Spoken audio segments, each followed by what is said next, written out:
Hi, everyone. Welcome to the channel. Welcome back to the channel. Thank you for being here. Hope everyone's having a wonderful day. Yeah, it is Wednesday. Wednesday, I think. Yeah. How's everybody doing? Hope you're all doing well. Today we're just gonna have a open discussion. We'll just have open discussion, whatever you guys want to talk about, and we'll work our way towards 7 p.m., which is when we will go over to Facebook, and I'll take up Facebook, and we will watch the live from Please Bring Me Home. Please Bring Me Home, yep. And listen to them discuss the recent search developments and hear what else they have to say. So, yeah. So, we'll do that. Maybe I'll start us off with, there was a news article that I had missed. And of course, we're here today regarding Lilly&Jack Sullivan, who went missing on May 2nd, last seen on May 1st. And they went missing from Lansdowne Station, Garlock Road in Pictou County. Yep. Hi, Novah, Jack, and Lily. Bring them home. Yep. That's our goal. That's our goal. Not to let up until Lily and Jack are located. I guess they are back home in Ontario. Yep. But I think they'll be touching on whatever they have to say about the cadaver dogs that are supposed to be going out this week. Sierra, hi. Hey, y'all. Just the facts, ma'am. Greetings, Nova, and everyone. Hi, how are you? Not bad myself. I had a headache earlier. Took some Tylenol. I think it's probably due to the nerve in my arm. Whenever my grandson is here and then after he leaves, I go through a pretty bad pain spell for obvious reasons, doing things I'm not supposed to be doing. But I know I'm in for it because, and what else can you do? It's my grandson, so I'm going to play with him, and that's just how it goes. Hello, Joseph Moore. Thank you for being here. Yeah, and we have Mary and Drippy. Hi, Drippy. Whoop, Drippy. And Charlie Lynn. Oh, yes, I wonder if the dogs have been out yet. Yeah, because today's Wednesday, right? And it was supposed to be this week. So I know, right? Yeah. I hate it. I hate it. They're putting in I don't know, in Parliament or whatever they have to do to try to stop that time change. Just made April. Yeah, and we have Henry AI is here, and Carrie and Mary and Henry.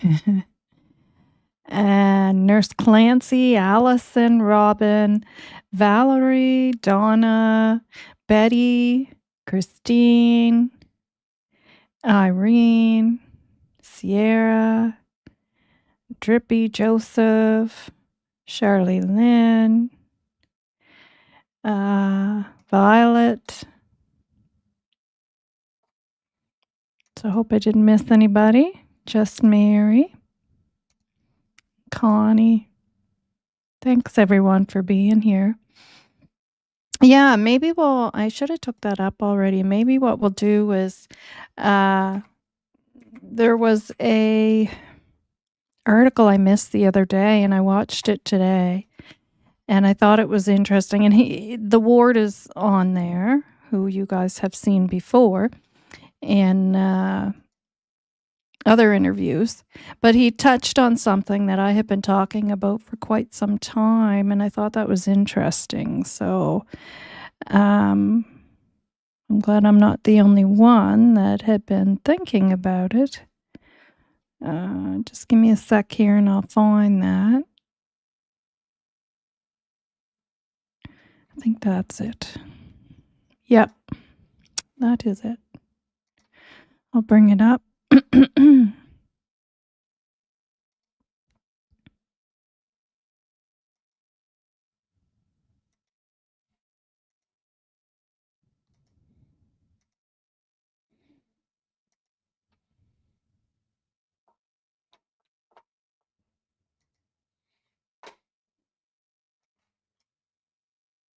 The search continues for two children in Nova Scotia who went missing back in May, with an Ontario-based group taking charge in the latest search today.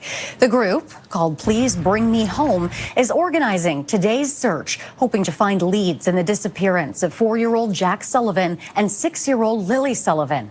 An investigation into the disappearances is ongoing, as police say they're combing through hundreds of tips, video files, and formal interviews.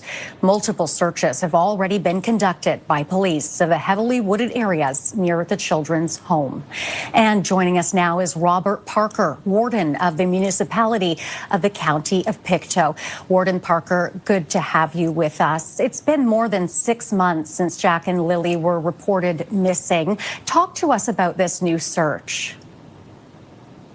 I think any search is good. I mean, those woods have been searched a lot. The volunteer search and rescue from across the province searched a lot, and the RCMP have been in there with cadaver dogs and everything else. But if another search, any search, like I said, is good. And if somebody has a different angle or different thoughts on how to search, it can't do any harm. I think people in general are a bit, probably we've seen so many searches come and go and so many efforts that have turned up nothing that people are a little bit, I don't know what the right word is, but they're just a little bit hesitant to think that somehow this is going to turn something up, but you can't do any harm. As for the areas being searched, you mentioned that, a large swath of that wooded area has been searched.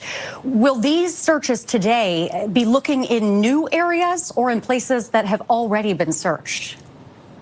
Well, I have no knowledge of where they're searching, but from what I heard from the media, the same as anybody else, they're going to be concentrating on the Middle River. Well, the river is quite small there, but runs through and eventually opens up into the ocean, the Northumberland Strait. But, I'm quite sure that the RCMP and the search groups have searched those areas before. But again, circumstances have changed. All of a sudden, we have high water now. We had no water all summer pretty near. So maybe that changes something. Maybe that loosens something or whatever. As the weather changes, as the circumstances change, it may allow something to show up. And this group has had some experience, I understand, finding lost people.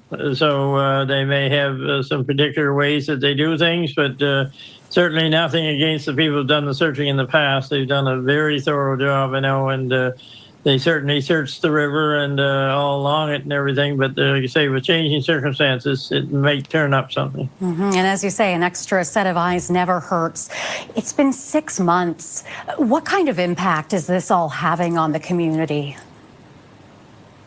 Oh, I think it hurts a lot. It still hurts for a lot of people, I would say, in the whole county. It's not a natural thing to happen, to have our little ones just vanish off the face of this earth. That is not a natural occurrence. So I think there's a bit of hope still there. I have a bit of hope, and I know others have hope. But that hope dwindles a bit, especially now as we approach winter. And we're soon going to be covered with the white stuff, and everything's going to freeze up, including the river. So another 6 months goes by before you can really have much chance of finding anything. So this is a sort of a last chance before the weather closes in on us here, I guess. But no, the county attitude, I think, is now. This is just from the people I've talked to. This is not on behalf of my council. I can't speak on behalf of my council because we don't address this issue. It's not in the bailiwick of the municipality, but it is in the bailiwick of our people in our county. And I think most still hold out a little hope. The two little ones will be found, but that hope dwindles a little every day. It's certainly a tragic story that's had a ripple effect. Hopefully, these children can be found very soon. Warden Parker, thank you very much for being here with us today. I appreciate your time. Sorry. I was reading the chat as I was listening to that, and I think I missed the part that I wanted you guys to hear, so I'm just gonna go back there a little bit.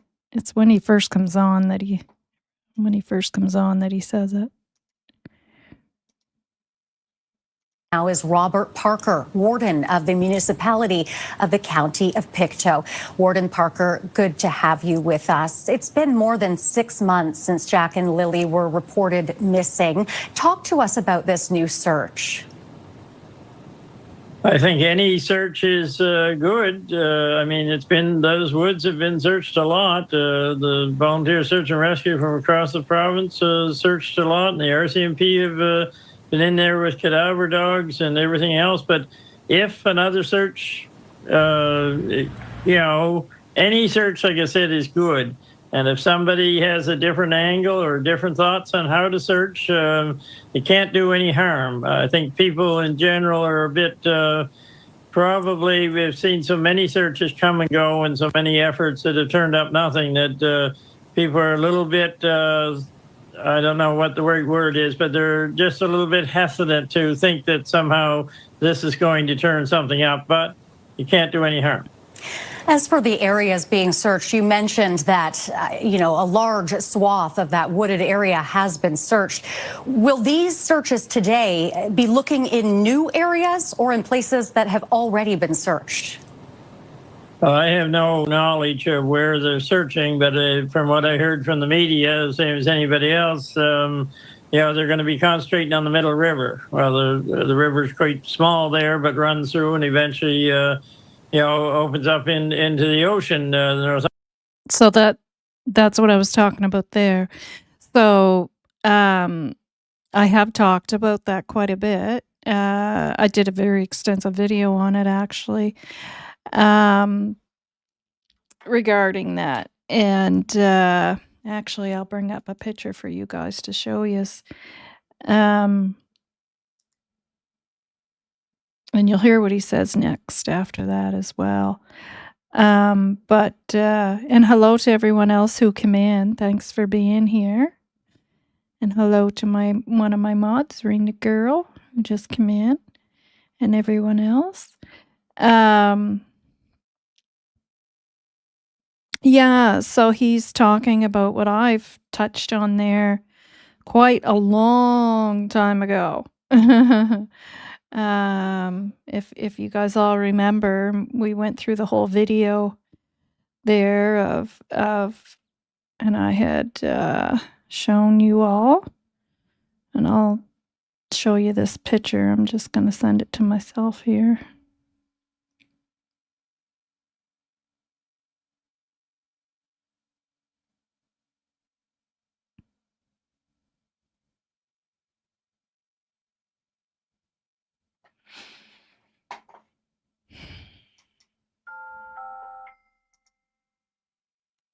Do do do.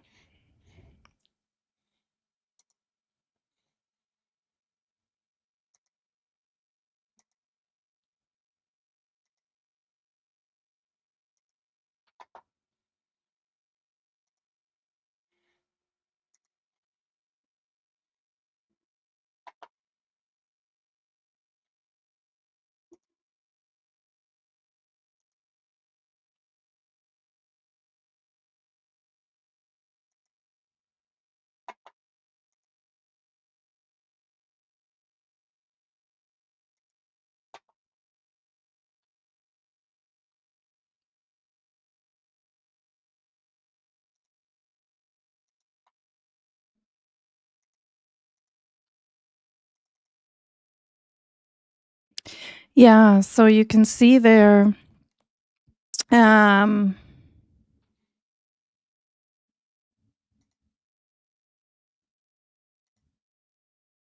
there we go.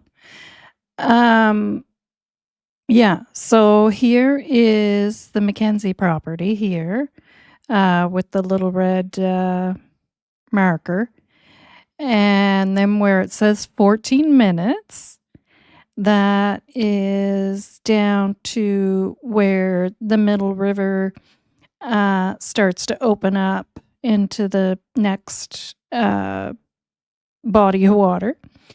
And then you see where the arrow is going out to the ocean, which is where Chance Harbor, Pictou Harbor, Black Harbor, those areas are. And that is the area where that mouth of the ocean opens up, is where um, the police did have, after Jack and Lily had went missing. It was, I don't know how many weeks after. We'll say a few weeks. They did have that closed off down there, and they said due to an ongoing investigation, and they were down there doing something. So I had speculated whether they were down there, where things obviously can travel downriver and out to the ocean, if they were possibly looking for some evidence of anything down there, which they've done that before when things have happened here, other cases I've followed. So it certainly makes sense that, they'd want to cross those T's and dot those I's. Hi, Ginger. Thanks for coming. Mama Angie, thank you. Yeah, so that's what he's talking about there, and then you'll hear what he says next there.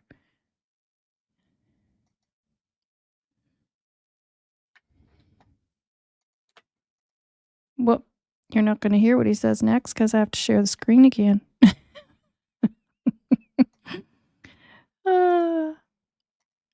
There we go.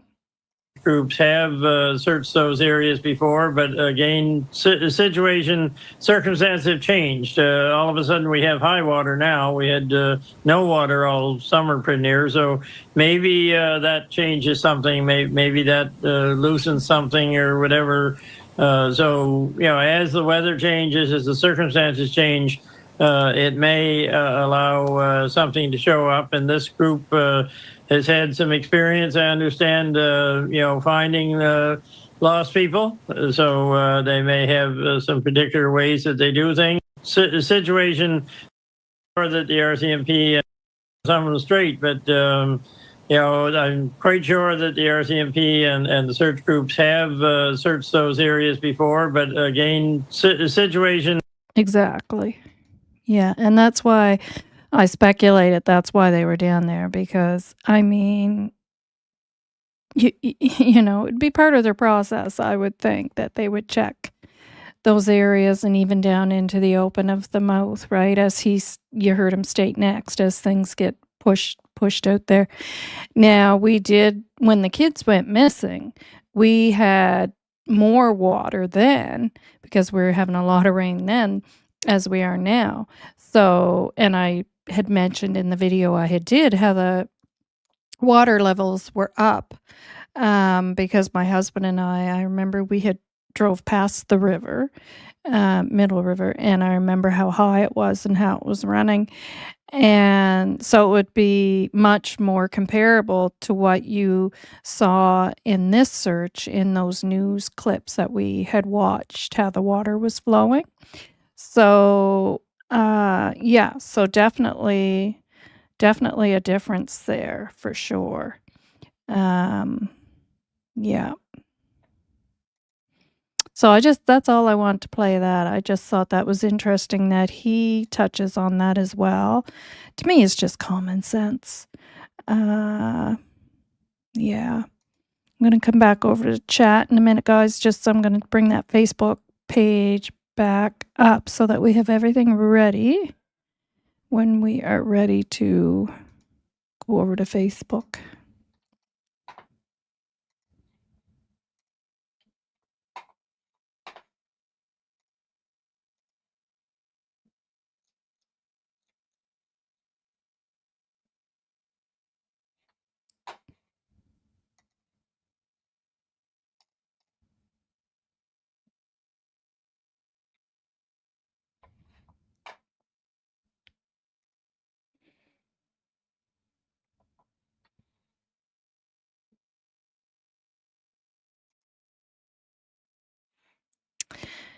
Yeah, so it will be interesting to see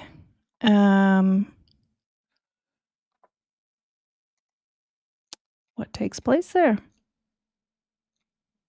or what they're going to tell us today, I should say. I'll put a little background music on for us.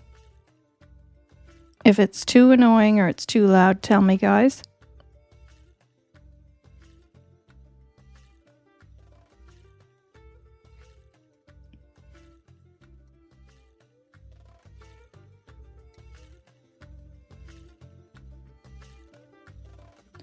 All right, come over here to the chat and see what you guys are saying. Somebody asked, has Daniel been saying anything the last few days? The last thing I know of from Daniel were the messages sent on Facebook. Yeah, and it's just the usual stuff that I've done all of this and I've done all of that and I've done this and I've done that and stuff like that. That's pretty much it. Nothing new.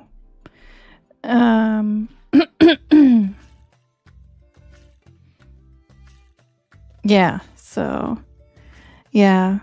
And if you go over to Clutch Them Pearls, Justin has them on his show there from a few days ago. But it's nothing new. It's just the usual stuff, honestly. Yeah, and hello, Rena.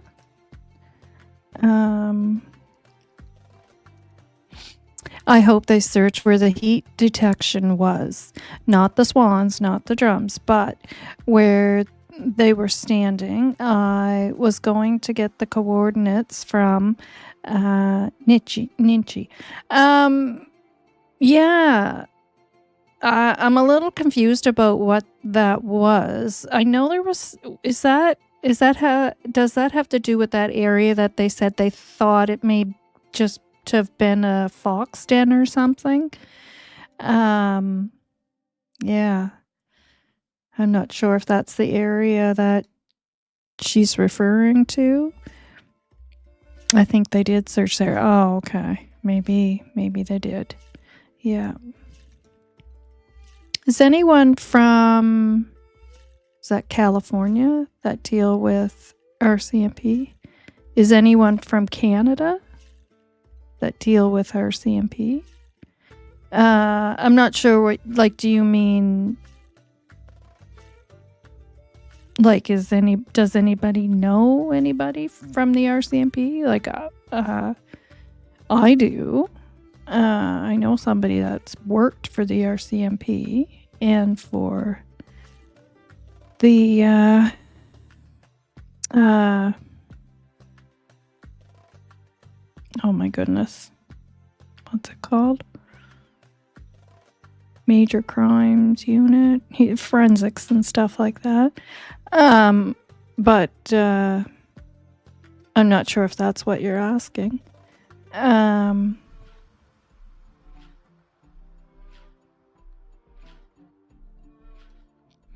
Whatever it was, covered ground, the dog was going crazy. Yeah, when are you talking about? Dragon, when they first... Oh, okay.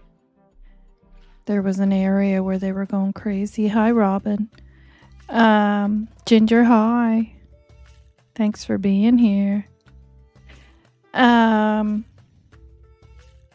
somebody else said that too. Interesting. So how do you guys know that? Because you're the second person. Because the other person that said it was a different name. How do you guys know that? Were you guys there to witness that? Is that how you know?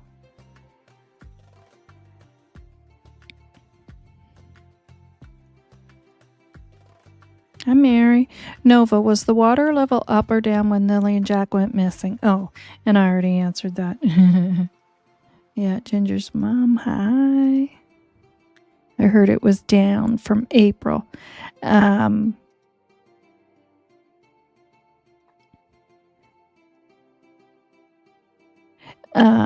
it would have been down in the sense that compared to the summer, like the summer, it was dry. It was dry. But when I saw it, and that would have been at the end of April, because we started receiving all that rain. Like, it didn't stop raining here. It was up pretty good, and it was flowing pretty good the day that I saw it. And it continued to rain from that day that I had seen it on, so it would have come up even more. So it definitely was not dry, and it wasn't very low either. It was up higher. With all those trees down, would you think there would be a lot of obstacles to overcome to get to the ocean? Yeah, if they're covering the rivers, I would think that if there was anything covering the rivers, those would be areas that would be cleaned up by now, because I mean, that'd be causing quite an issue. Yeah. Yeah. And I don't know if they're like by the rivers, a lot of those trees like that don't really exist. There's less trees. There probably were some that did cover it. But I would think that they would have to have had them moved out of the way by now. Because the storm was a few years ago, and there'd be priority areas that would have to be taken care of, especially if causing any issues. If they're blocking an area, that's going to cause an issue, some flooding and backing up of water.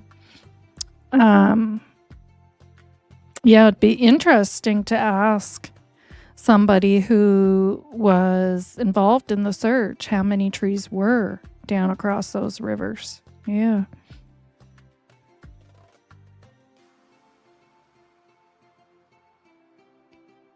Yeah, it was up. Yeah, it wasn't dry like it was through the summertime. Mary made you hungry. Ginger's mom, now that Mary made me hungry. Hello, Mama Angie. Someone did a YouTube vid just on water levels. I'll see if I can find his name. Okay. Interesting. Well, yeah, because they have one of those boxes there that for water levels, because that area will flood, and that's why I'm saying if there was any trees blocking anything, that probably would have been taken care of by now, to prevent flooding over the area. It would be the area where my husband and I fished, because they wouldn't want that area to flood. And yeah, there is a box there that measures the water levels, so it would be interesting to know that.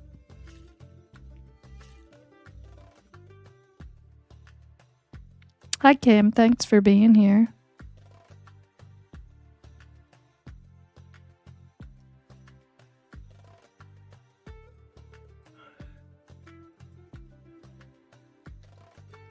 Well, the dogs could have been out today. We don't know. We'll find out when we go over to Please Bring Me Home at 7 o'clock to listen to what they're going to tell us. They're going to tell us something at 7 o'clock. Yeah. We'll find out. Irene, yes, May temp dip below 0 at the time. Yeah. Yeah, just below 0. Yeah.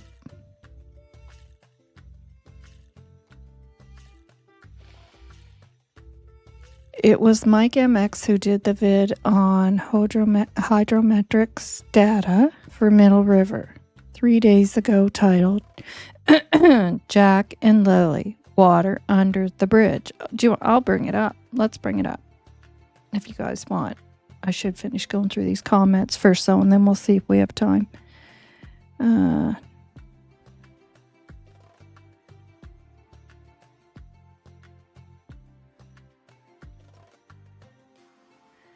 I called the Toronto Sun and other places to help find Jack and Lily. I called the Toronto Sun and other places to help find Jack and Lily. I'm waiting to hear back from them. I sent emails and called and left messages as soon as I hear from them. To write some stories, you mean? Yeah.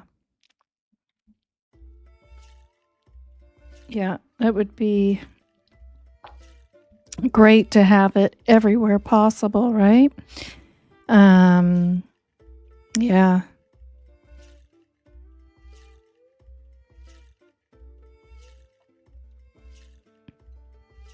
Sweaters, comment regarding sweaters, and maybe Bruce's comment were if they found injuries. Yeah, I believe so too. I'm hoping those are hints that the children are findable. That's my feeling on that. Just 1 second, guys. I'll take a drink.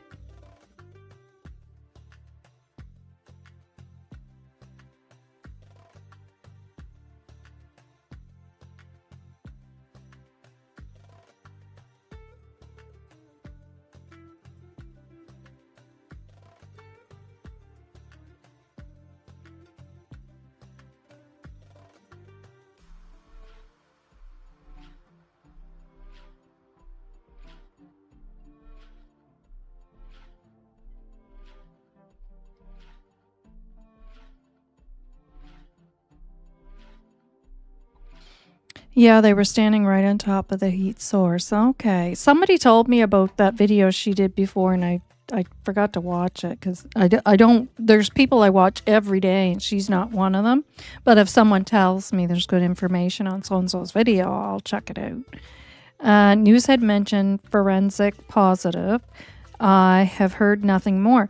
I can't find what article that is in. If you can find where you saw that or read that, send it to me because I didn't hear that or read that anywhere. But there were so many articles that come out at once, and I might have missed one. And plus, like I said, my grandson was here, and I'm more focused on him. So if I'm in the middle of reading something and he wants my attention, then that becomes priority, and I don't go back to stuff or I forget about it or whatever. I dated an RCMP once in college.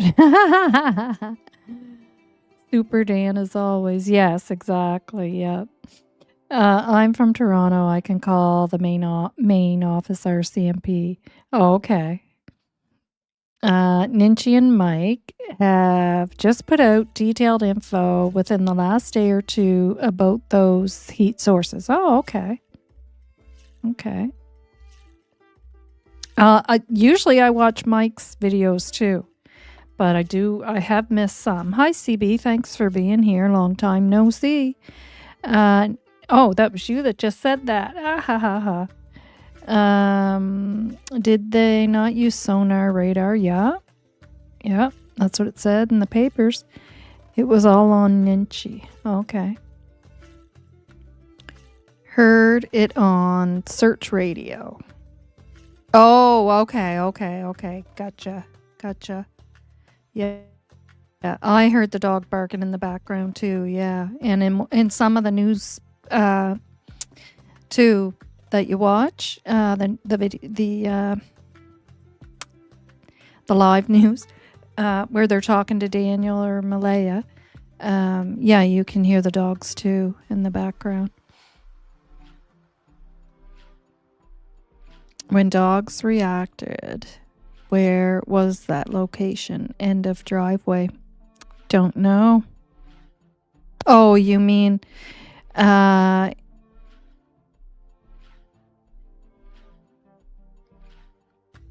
thought it was that they didn't pick anything up at the end of the drive, like, it was up to the end of the driveway. But the thing is, they're not sent, we found out, they weren't sent specific dogs. And if that's so, I mean, that's information that came out. Now, whether it's 100% so or not, who knows? But so if that is so, they pick up unusual, those scent dogs are picking up an unusual, something unusual in the sense that if they're out in the woods, they're going to pick up on a human scent being out there, and they're going to start to track that. But in the driveway with all those people there, I don't know. I don't know. I feel like that whole area would have been somewhat confusing if they weren't scent specific. No, not the end of the driveway. Yeah, I believe that's where it stopped, where the scent stopped. I think so. Otherwise, it would have been raised more as a possibility, I think, by RCMP. Did I already read what you said, Ginger, or did I miss it?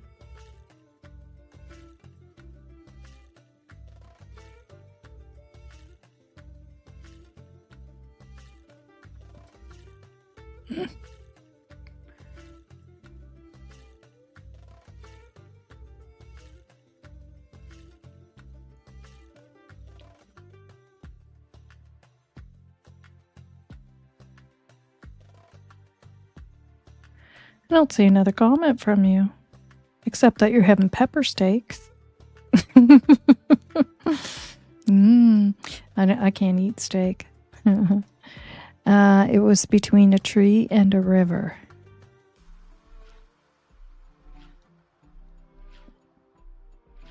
You think buried, eh? Yeah, definitely a possibility. Anything's on the table, right? Anything's on the table, just as the RCMP state. Because at the end of the day, we don't know. We have no idea. Do we know when the cadaver dogs are coming back? It's supposed to be this week. And when we listen to Please Bring Me Home at 7 p.m., hopefully they're going to talk about that. We'll see. I think they would have got snagged somewhere along the way with trees along the bank. Yeah, I'd say the possibilities of that are pretty darn good. However, there's always that chance, right? Always the chance. I was a bus driver for Metro Transit when one hit. Point Pleasant Park was a mess. Oh, yeah. Yeah, did it ever do damage there, didn't it? Just looking at the vids, it looked extremely difficult to walk along those rivers due to gnarled up tree branches. Oh, I know. Yeah, and anywhere along there. Hi, Tom. Thanks for being here. Anywhere. It was just atrocious. Novah, recent photos show plenty of dead fallen trees. Still blocking the middle river. The woods were never cleaned up from all the fallen trees the last few years. I know the woods weren't. That's a definite. But I would think that any rivers that could cause flooding downriver, that they would, not want any flooding. It is a mess, to say the least. Yeah. Okay. Interesting. Because anything I saw, I didn't see any trees over the river. Yeah, but I guess it depends on what you're looking at too, right? Hi, Cheryl. Hi, Marlene. Mike did a recent video on the water levels. Okay. Well, let us, if there's nothing specific asking me here. Forest management seems to have fallen to the wayside. Yeah, like everything. A shame, as the forests are a tinderbox, right? Exactly. Ready to start a big fire. I agree. Forest fire, yep. It's like a bunch of matchsticks. Yep, I know. My husband and I talk about it all the time. How bad it is. Hi, Sassy Cat. Good evening to you as well. Dawn, hi. Yes, I hear you. Yep. So frustrating. So frustrating. I just wish you were just like this big giant that could just look down and see Lily and Jack and just pluck them up, and then go from there, right? And figure this all out. It's so frustrating. So frustrating.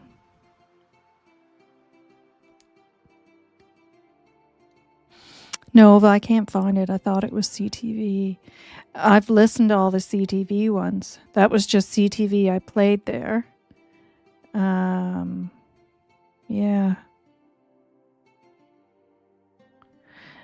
There was that too, but they're talking about something different. There was something else. Hi, Carla. Thanks for being here from Newfoundland.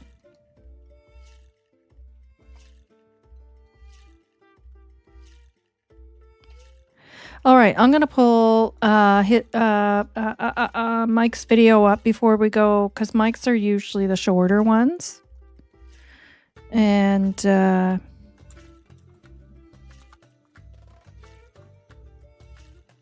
he does a good job.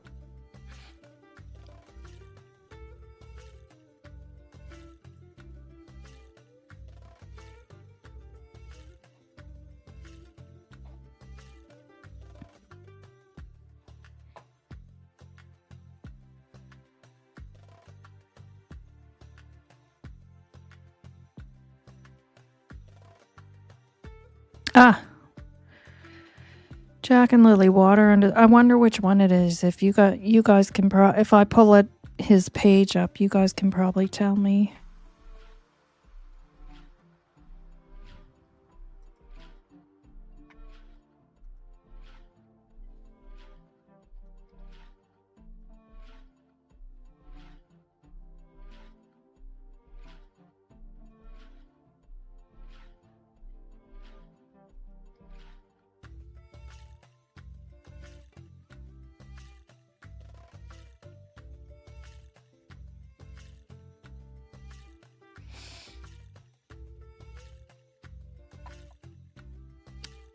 You guys remember which one it is? You guys who have seen it?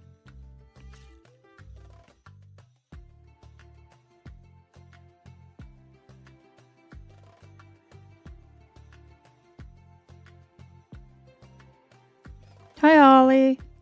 Holly, you were there at the search.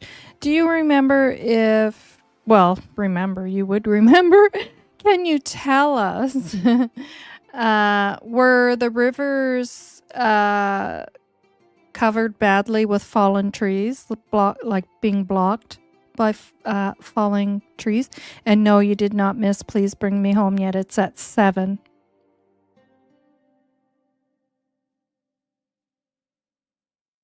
Second one down on the left.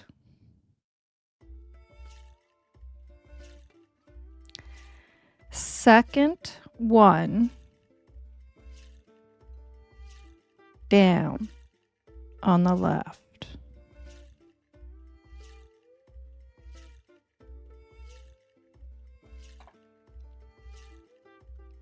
This one?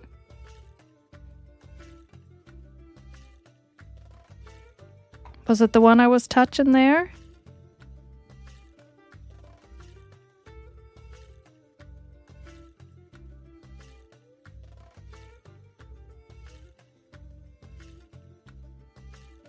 On the second row down?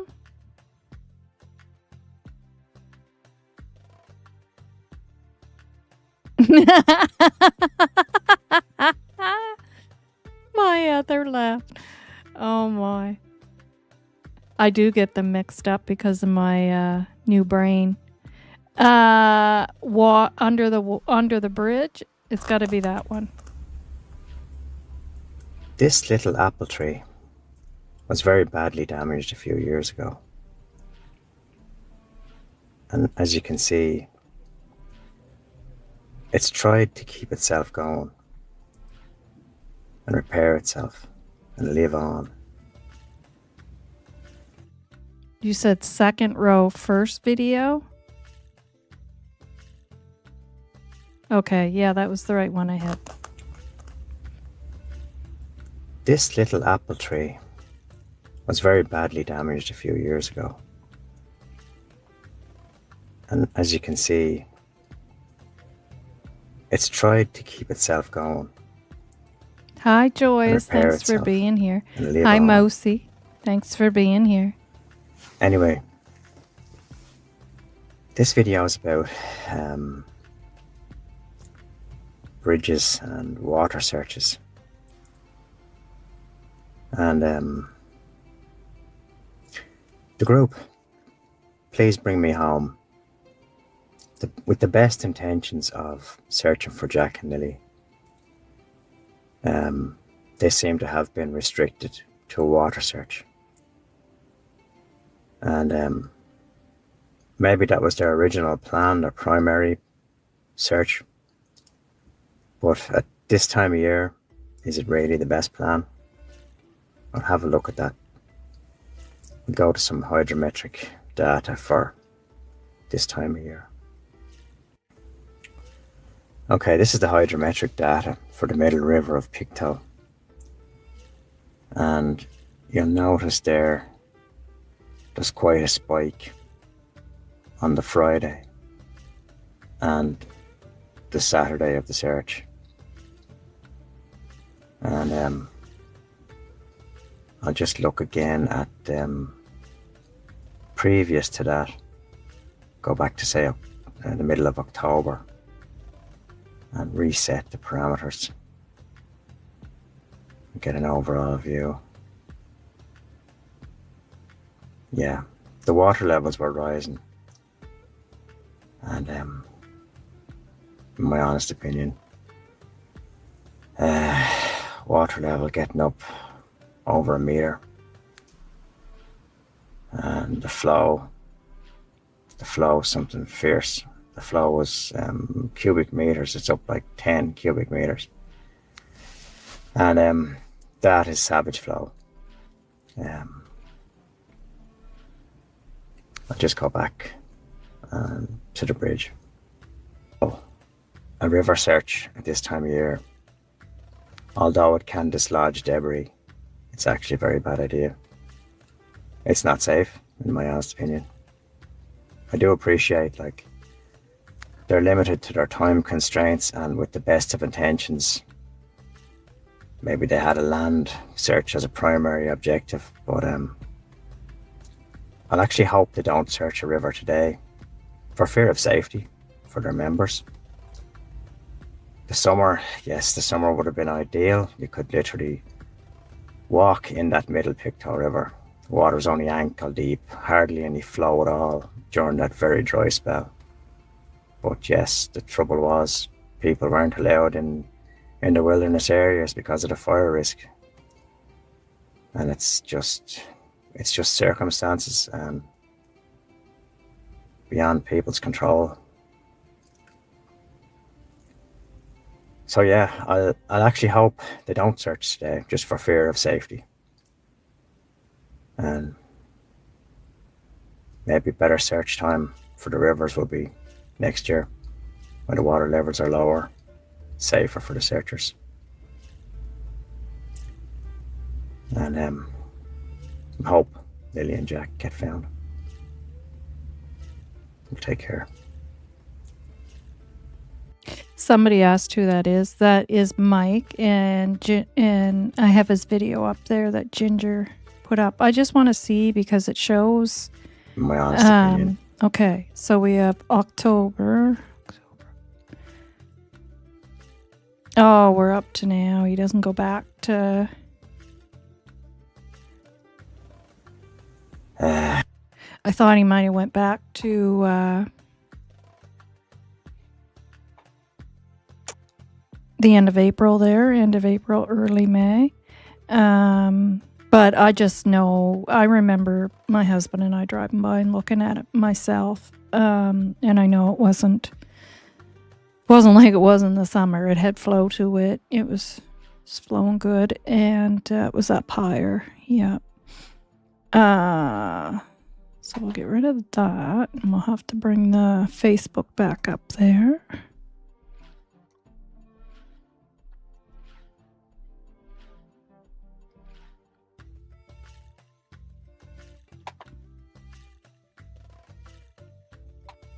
Thanks, Ginger, for putting Mike's info up there.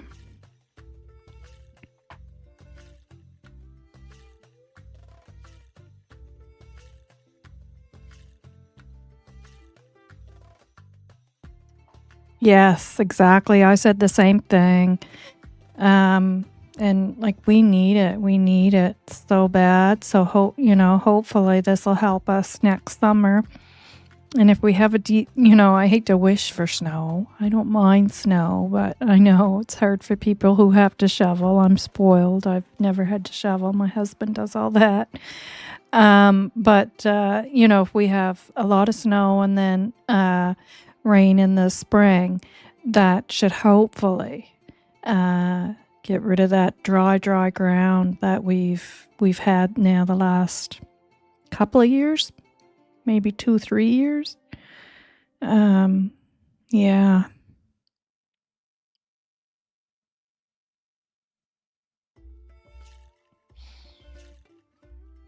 All right, I'm gonna go over to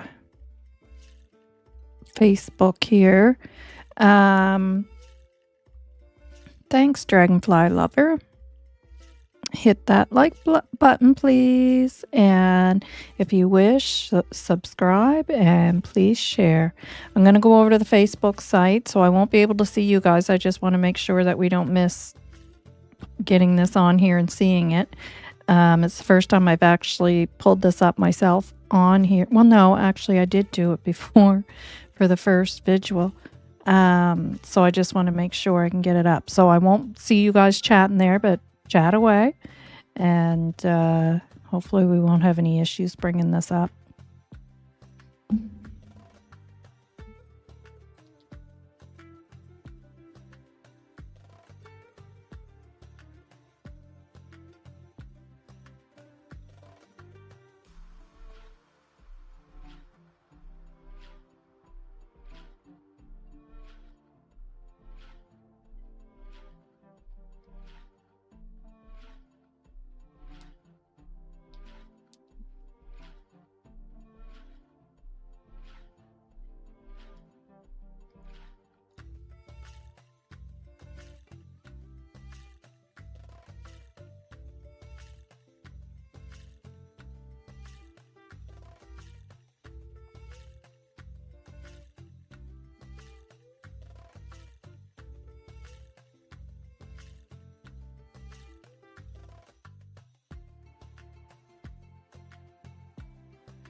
Hope I'm doing this right, guys, and we don't miss it.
Oh, is he?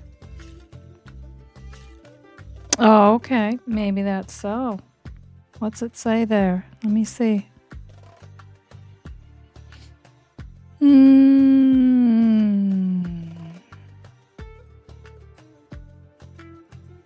Okay, well, yeah, because I guess they don't specify. They say 7 p.m. Okay.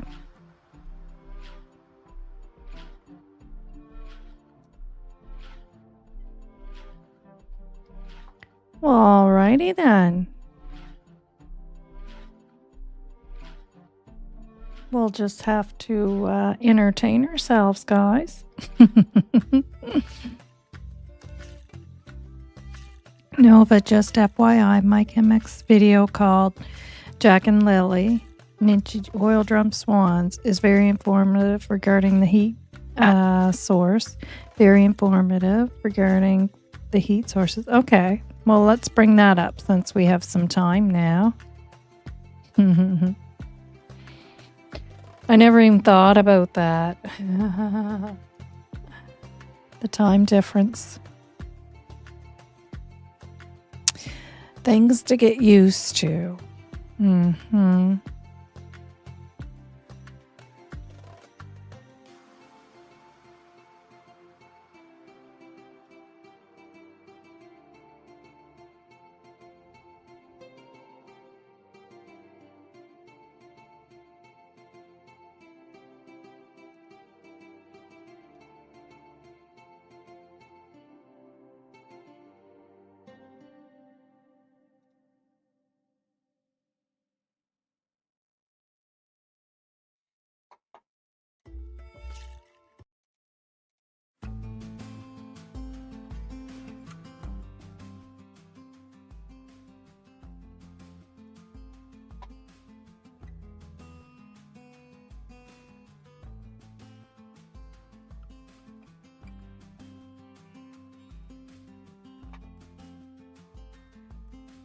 Okay, going for a little wander, and we're thinking about oil barrels and swans and a couple of small heat locations. Okay, first things first, we'll get the oil barrels out of the way. There was 2 heat sources mentioned, which were oil barrels. And not just. Hi, Angel. Thanks for being here. I guess it's at 8 o'clock. My mistake. My apologies. So we're just going to check some stuff out while we're waiting. And then go back to Facebook at 8 p.m. because it's at 8 p.m., not 7. My apologies. Refer to them right here for oil barrels, and I'll just refer to them right here. Okay, so around the 21-minute mark of your video, these coordinates refer to Lansdowne Station Road. And in here, there's it seems to be a bit of waste ground, and there's where the 2 oil drums were. Okay. And then there was 2 small heat locations mentioned by a river. And I'll just show them on a map just for a bit of clarity. Okay, this location was given in GPS, and it's 45.42 9505 62 816 028. And this was in your video at around the 10-minute mark. The 2 heat sources close together. And this is actually the same location as the 25-minute mark, only the location is given in UTM.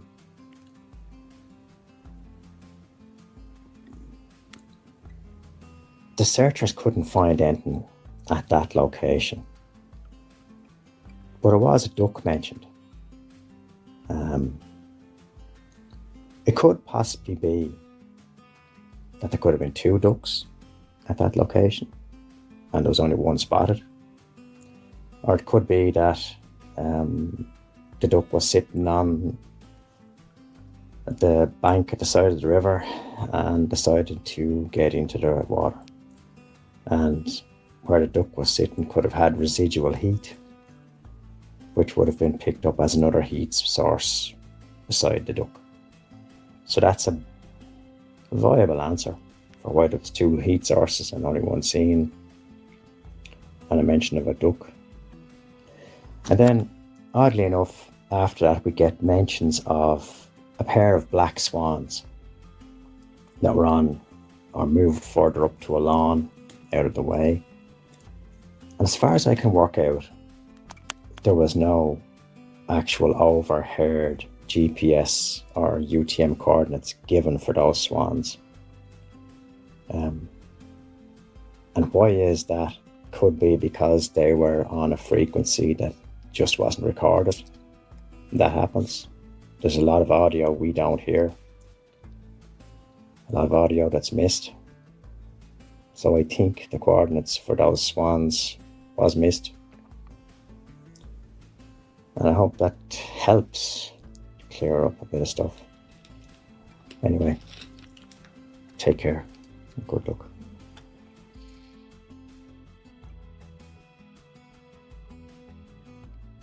Yeah. Interesting.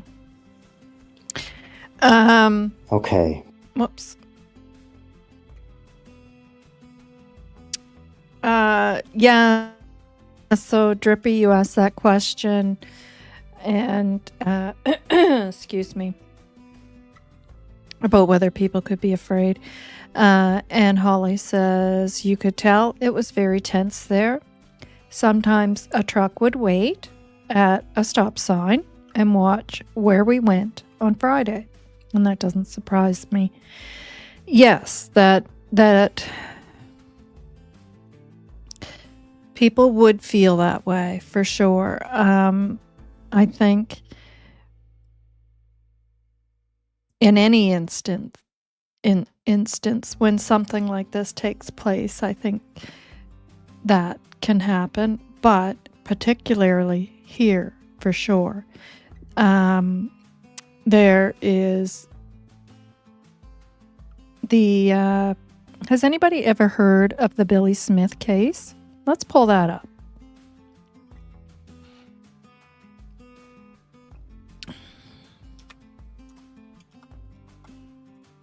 Billy Smith, Code of Silence.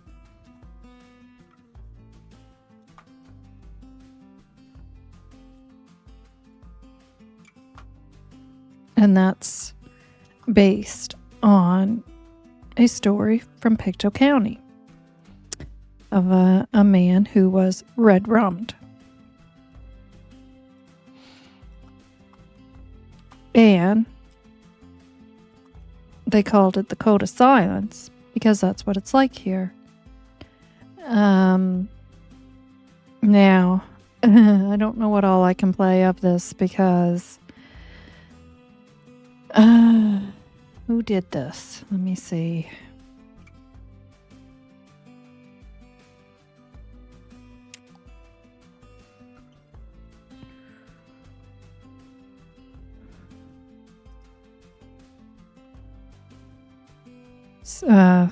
CBC.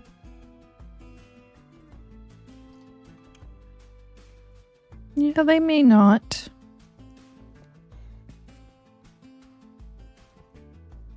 This is old, guys. This is so old. And I had to laugh because when I pulled this up to refresh my memory on this case, because it is one of the ones I do eventually want to discuss, but we'll get into it here today. And it has commercials in it, and the old commercials, and it actually has the old Kentucky Fried Chicken commercial in it. And it was at the same time that I had pulled this up to refresh my memory of everything, because I mean, it happened in the town I grew up in, so I remembered it. And yes,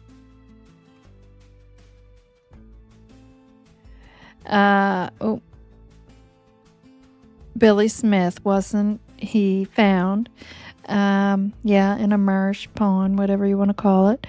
Not near the power plant, down that area of like the town where the power plant is the town, yes, where this took place. Yes, he was Cindy's brother, yeah. Cindy, Francis, yeah. Yeah, and he was in pieces by a chainsaw. We'll put it that way. And the Code of Silence was that bad that the individual who, I'm not allowed to say he did it because it went to court and he was found innocent, but he was found innocent because of the Code of Silence. Even and Billy was a teenager, by the way. He was Cindy's brother-in-law. He was Cindy's brother. And his own mother and his own girlfriend were petrified to speak. And because of that, the individual suspected, who went around and bragged about it, got away with it.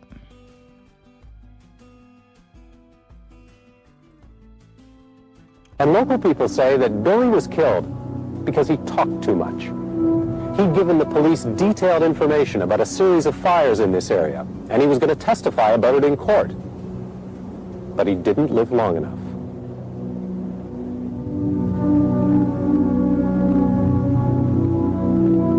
We found it all cut up.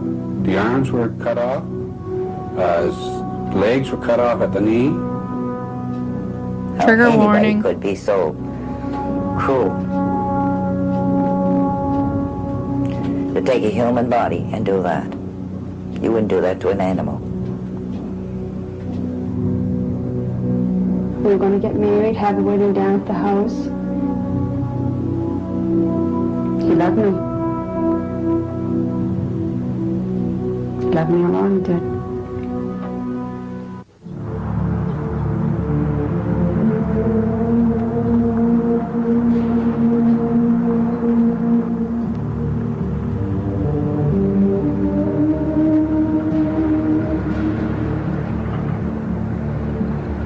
I don't know, Mary. I don't know who won. Who won? If that's what you're talking about, who got away with it? This is it here.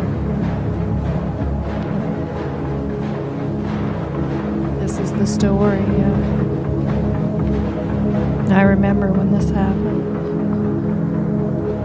I was not allowed to, every parent was like, you're not allowed down that area, stay away from there. Not allowed down there playing.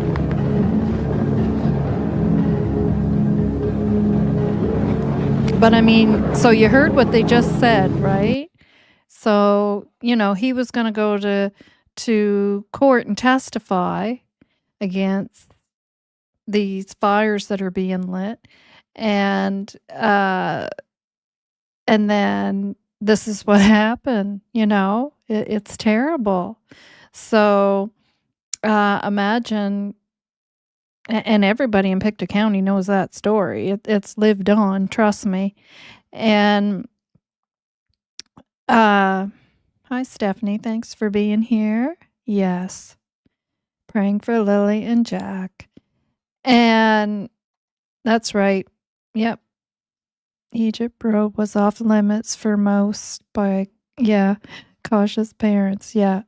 And where they found him, my husband now, he used to skate on this pond in the winter. Well, the winter that after it thawed, they ended up finding him.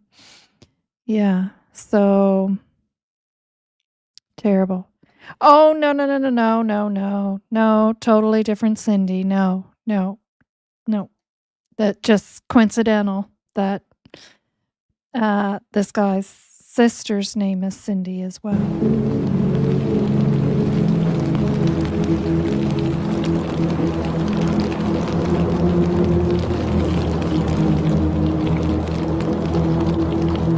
Towards the end of August, early September, we almost weekly had a house fire in that area, and every fire was of a suspicious nature. It appeared to be that gasoline or some accelerant was being used to set the houses afire, and for no reason.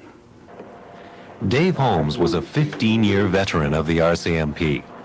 His determination to find the arsonist would become an obsession. It was kind of a thorn in our side, all these arsons happening in such a small community. And we spent a lot of time, a lot of hours.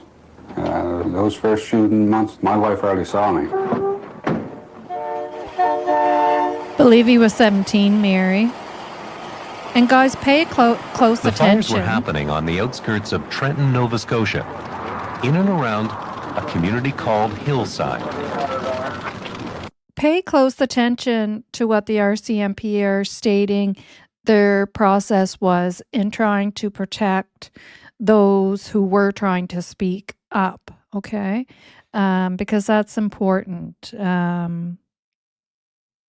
Yeah, you'll see what I mean.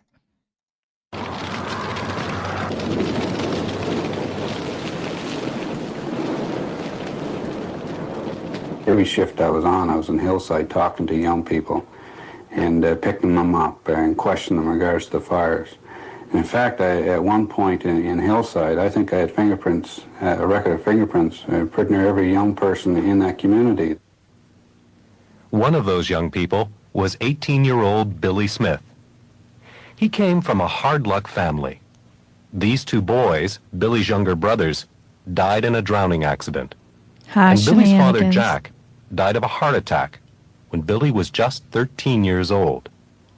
After the father died, Mrs. Smith and her family had to go on welfare. Billy dropped out of school and started to get into trouble with the law. Yeah. In 1978, Billy was still living at the family home in Hillside.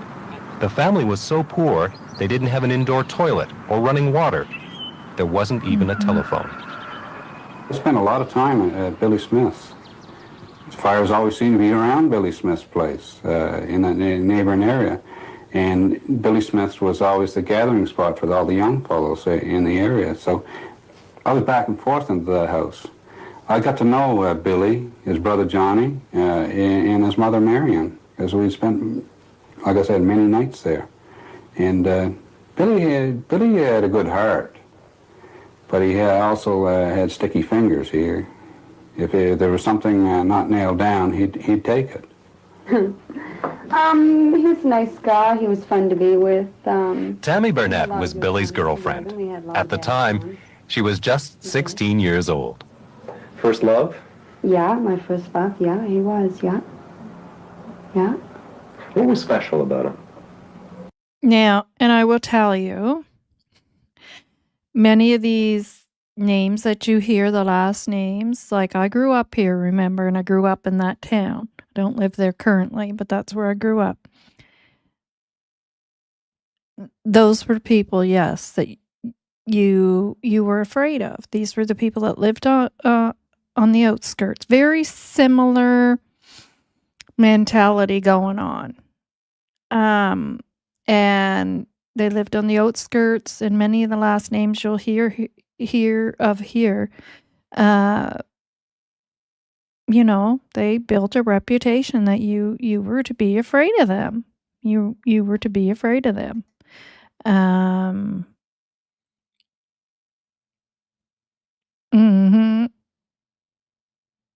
Oh, yeah, exactly, and that's why I'm saying that, right?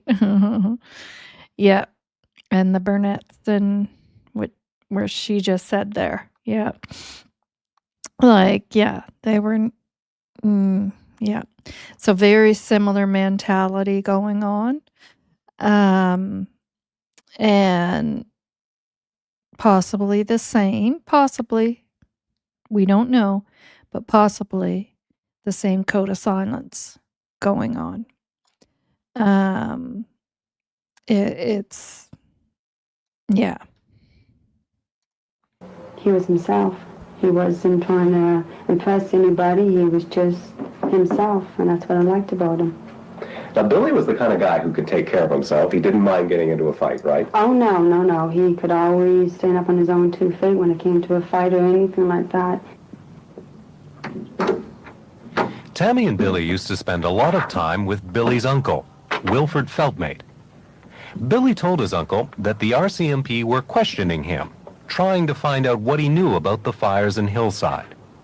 And Billy told his uncle that he knew a lot about the fires. He even knew who was setting them. But he wasn't about to rat on anyone. He wouldn't say anything to the Mounties about the information that they wanted about the fires and all this kind of stuff. And that's why the Mountie bothered him so doggone much. Because he's the one that had the information. He's the one that could prove it. There was no doubt about it. I know myself that he could prove it, who was setting them. But he just wouldn't say. One of the guys who used to hang around with Billy was Charlie Bailey. He was 24, 6 years older than Billy. We're good buddies. Charlie spent all his time around the Smiths. He'd be there late at night. They'd be playing cards or drinking beer, whatever. Billy told me that Charlie, when he's sober, was the nicest friend he could have. But he said that whenever Charlie drank, Charlie went kind of mean. Had a mean streak in him, and it was a completely different person altogether. Billy's girlfriend, Tammy Burnett, didn't like Charlie very much, even though she and Charlie were related to each other. They were cousins. Well, when he was sober, he was sweet as a pussycat, and then when he was drinking, he'd get hateful. You could see the hate coming right out of him. And Charlie could be very aggressive when he was drinking. One night, during an argument at the Smith house, he went after Billy with a knife. They start shooting off and back and forth. They were drinking stuff. And he just said Billy said the wrong thing, and Charlie just grabbed a hold of the knife and hauled it out of his pocket and went after him towards the tail. And another fellow just grabbed a hold of Charlie by the shoulder and just told him, he said, "Sit down." He grabbed him, set him back in the couch. Charlie put the knife back in his pocket, got up and walked out. So nobody really got hurt. It's nothing unusual. You wouldn't think of a little place like this being like that, but a fella getting knifed or something, you just brush it off and say, yeah, he was somewhere he shouldn't have been, or he said something. So, just the kind of place it is. 6-1 die, go ahead now. For the RCMP, Hillside was a special challenge. In this area, many of the families were related to each other. It seemed like one big clan, where you didn't talk to the police if you knew what was good for you. You're brought up with it, and you just know, you just keep your mouth shut. There is definitely a code of silence down there. It's, if a Mountie asks you a question, even if your house, if you know who tried to set your house on fire, you don't tell the Mounties. That's your own business. You fix it the way you can fix it, because you don't want to get the Mounties involved in it. Yeah, so you're getting the picture, guys. This is what I'm saying, right? Same mentality. It's a mentality. And it lives strong for sure. And I was actually on mute, but I was sitting here chuckling when he said, "You wouldn't think that that would be like that in a little place." And I, like, Tom, you know, because you're obviously from here, like, how laughable that is, because no, that is the place that is definitely like that. And it lives strong, and it's very similar to what we're seeing now. And, you know, just speculating that code of silence is possibly going on here as well. Possibly. We don't know, but we're seeing a lot of the similarities. Yeah. What does the code of silence mean in a place like Hillside? It means you're completely shut up. Don't matter what you know, what you think you know. You don't say a doggone word, because if they don't get you, they'll get your friends, your family. Somehow they'll go work and give you the idea that you just shouldn't have said anything, because somebody is going to pay for it. Your family or something is going to pay for what you said.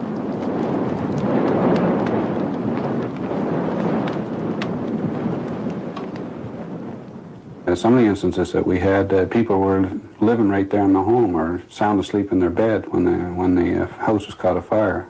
There's about 2 or 3 instances that we had where the gasoline was poured along the outside of the building. Yes, Charlie Lynn, he is. And spread right up to the roof, set fire. And luckily, in those instances, the people were able to get out of the house and no one was injured. By this time, the fires had been going on for many months. Then, in October of 1978, the RCMP finally got a break in the case. Billy Smith was arrested on a charge of assault. He was taken into custody, and he was going to have to spend the night in jail. You got to understand Billy. Billy was scared to death of jail. He was only 18 at that time. But he spent most of his juvenile years in and out of Shelburne Boys Reformatory for breaking-inners in the Hillside, Trenton area. And he was scared to death off jail. Really, I never saw a person as scared to death as he was. And I felt he would give me anything that night not to go to jail. So he was very quiet until we got to right outside the back parking lot, the city police office. And it was at that time, he says, "Dave," he said, "I'll give you whatever information you want on the fires. He's only if you don't put me in jail tonight." First off, he told me that he wasn't directly involved with the fires. It wasn't his idea to set fires. That was his buddy, Charlie Bailey's idea, was to set the fires. He'd go along, him and Charlie would be drinking, and they'd get in their mind to break into a place.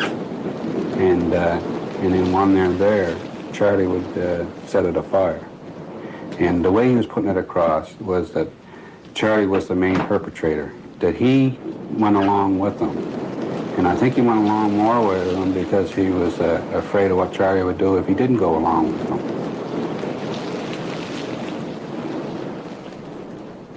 Was Billy telling the truth? Or was he making up the whole story just to save his own skin? Well, no one knows for sure. At the age of 18, Billy already had quite a few criminal convictions. Charlie didn't have any criminal record at all. However, Billy seemed to be very scared of Charlie, and the RCMP believed that Billy was telling the truth. Thanks, 2 days later, Billy met here secretly with the RCMP. The motel was a security precaution. It was out of town. It was less likely that Billy would be seen by any of his buddies. This time, Billy repeated his story. and told the police that Charlie had vowed to get even with him if he ever ratted about the fires. Charlie had threatened him that if he ever squealed on him, that he'd shoot him and cut him up in several pieces. And Billy was scared of that. He was scared that even when he was telling me these things about the fires, that he might be used as a witness against Charlie Bailey. And if Charlie knew that he squealed on him, he was afraid of what Charlie would do. And he, in his own mind, he thought that Charlie would do that. When he was through, Billy had implicated Charlie in half a dozen fires. Many other fires remained unexplained. Because he cooperated with the police, Billy wasn't charged. But Charlie Bailey was arrested and charged with 2 counts of arson. Charlie denied everything. Did Billy realize this night that he was going to have to go to court and testify against Charlie? No, he didn't. It wasn't until later on that I advised him that he would have to be a witness against Charlie. In fact, it wasn't until almost the day before preliminary that when I served a subpoena on him, I waited till the day before because I figured he would bolt on us, take off. And I served... Yeah, Tom, the Trenton Town Police, right? Yeah. him just the day before. What was his reaction? He'd given this information to you thinking that he wasn't going to have to testify.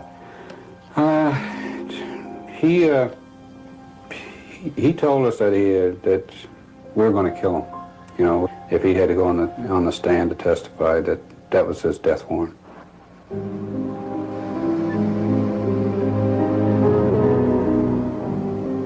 Billy wasn't going to wait around to see what happened at trial.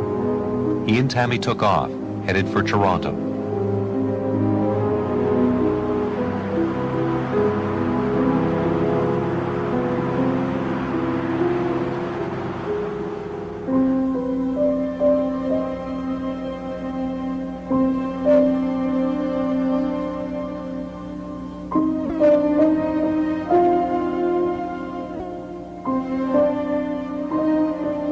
The Crown Counsel had to advise the court that we needed an adjournment on that day to be able to locate Billy so he could put the evidence together. It wasn't until that day that Charlie Bailey knew that Billy Smith had squealed on him.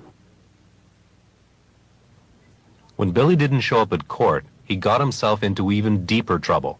The judge signed an order authorizing the RCMP to find Billy, arrest him, and bring him to court to testify.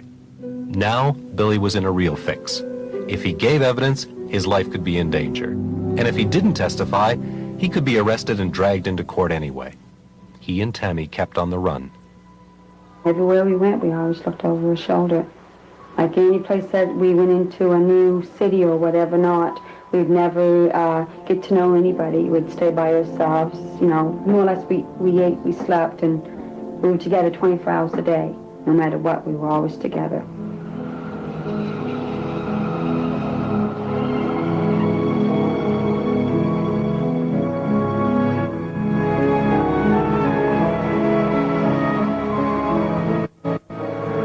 It was scared, but it was fun because you were with the person that you loved.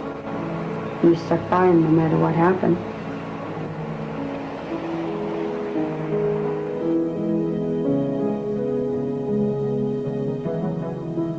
We both wanted to go back home because it was, you know, home, sweet home they call it. We were just going to stay low and just a few people to know that we were back home. Not a whole bunch, and like we didn't go out to the bars, we didn't go shopping, anything like that. If anybody came in that we did not want to know, we would be upstairs, so it's be in Billy's mother's bedroom. Because we didn't know who to trust.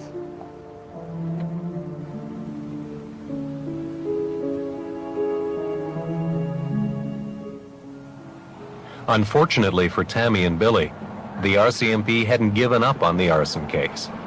When they couldn't find Billy, the RCMP put the case on hold. They even withdrew the arson charges against Charlie Bailey. But this was just temporary. Almost a year later, the Mounties were still determined to find Billy and make him testify. Oh, we definitely wanted to go to trial on it. Most definitely want to go to trial on it. If I'd got my hands on Billy Smith, we would have went to trial on the thing. Because we were determined to bring this case to a conclusion. And the Mounties searched the house several times that fall. Billy's mother, Marion Smith, would always be polite and tell the RCMP that she hadn't seen her son for months. And if the Mounties didn't believe her, well, they were welcome to look around. Marion, what would happen when the police would come here looking for Billy? Well, we'd put him in here. Hide him under the stairs? Under the stairs. Let me see what that looks like. There. Oh, yeah. We'd open the street up, and he'd crawl in there. We'd all cardboard in there. There's quite a good sized space in there. Yes, they are. And then we'd nail it down again. Just like that. Just like that. And then the police would come in. And walk right upstairs and search the house, and they never found him. Mrs. Smith had another visitor in the fall of 1979, Charlie Bailey. He'd come to the door and ask if Tammy and Billy were home.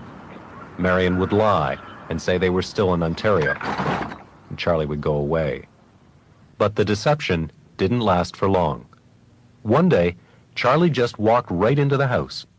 I was in washing clothes out, and Billy was sitting at the table, and doors were wide open, and he just marched right in. Charlie did. Charlie walked in, and he said, "Hello, Billy," and Billy just said, "Hello, Charlie, how are you?" And I was in the pantry, and the first thing that, I was scared. I could feel my body shaking.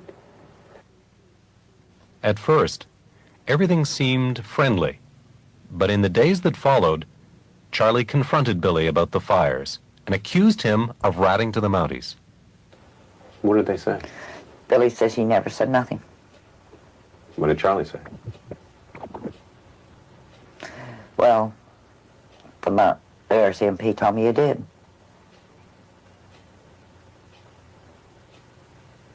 And what would Billy say to that? No, I didn't. They're lying. Did Charlie say, "I'm not going to do no jail time because of Yes, this"? he did. Can you remember how he put it? He spent 14 years in prison. It's 14 he thought he'd get.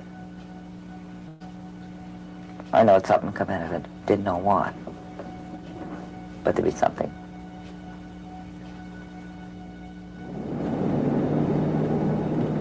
The morning of November 30th started with a close call.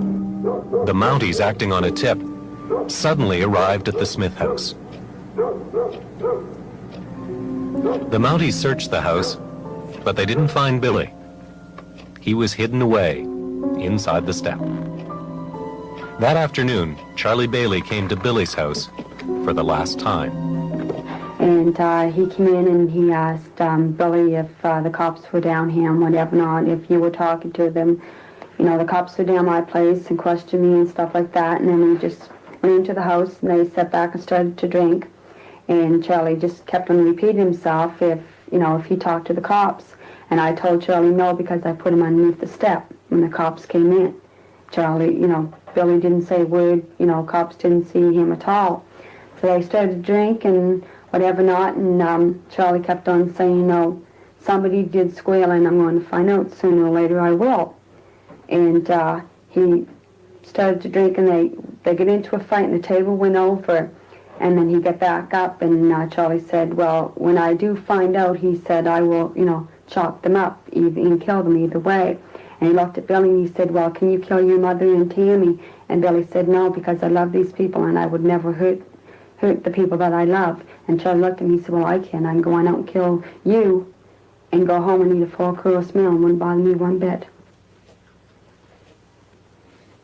Did you know that Billy had ratted to the police on Charlie? Yes, I did. Were you scared for him? Yes, I was. Late that evening, Charlie wanted Billy to leave the house to get some more booze. Billy, by this time, was getting very drunk, and he wasn't listening to reason. I said, Billy, don't go down the road with Charlie or anybody else. I just had a feeling something was going to happen. What did Billy say to you?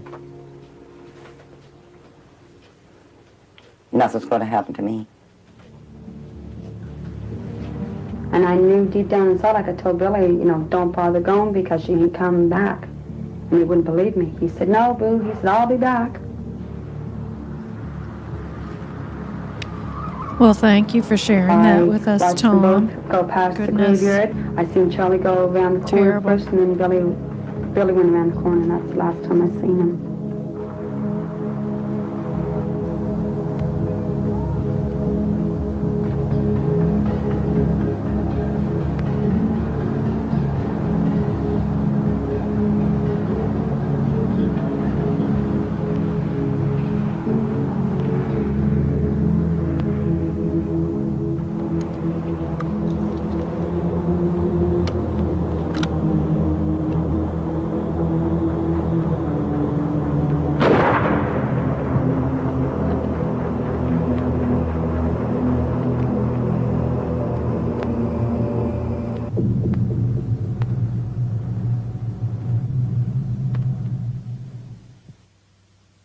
I think it's close. I'm not going to play the commercials because I might get in trouble for that. Look at the old commercials, though. The old chip bag. Hostess with the mostest.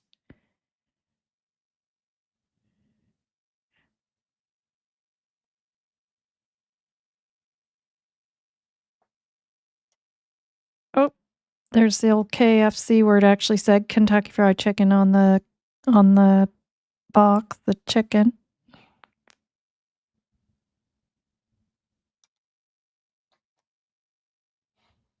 I could tell that he was scared of something because his body shook.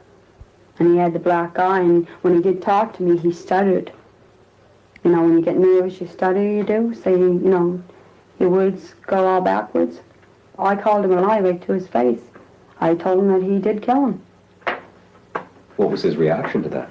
Oh, no, I didn't kill anybody. No, I didn't. She was very hysterical. She was very worked up. It was her opinion that Billy had been murdered. Constable Dave Dara of the RCMP went to the Bailey house and had a talk with Charlie. And he denied any wrongdoing, admitted that he had been drinking with Billy Smith at his home. They had left together, and he had last seen him in Hillside on Friday night. And did he deny all this stuff about saying you ratted on me and I'm going to kill you and all this? Yes, he denied all that sort of thing. Did he also deny that there had been a fight between them? No, he admitted that there had been an argument and a pushing match, as you call it, but he said that no one had been beaten up or anything like that. Charlie said he was home about 12:30 on the night in question. He had a cup of tea with his mother, watched some TV, and went to bed.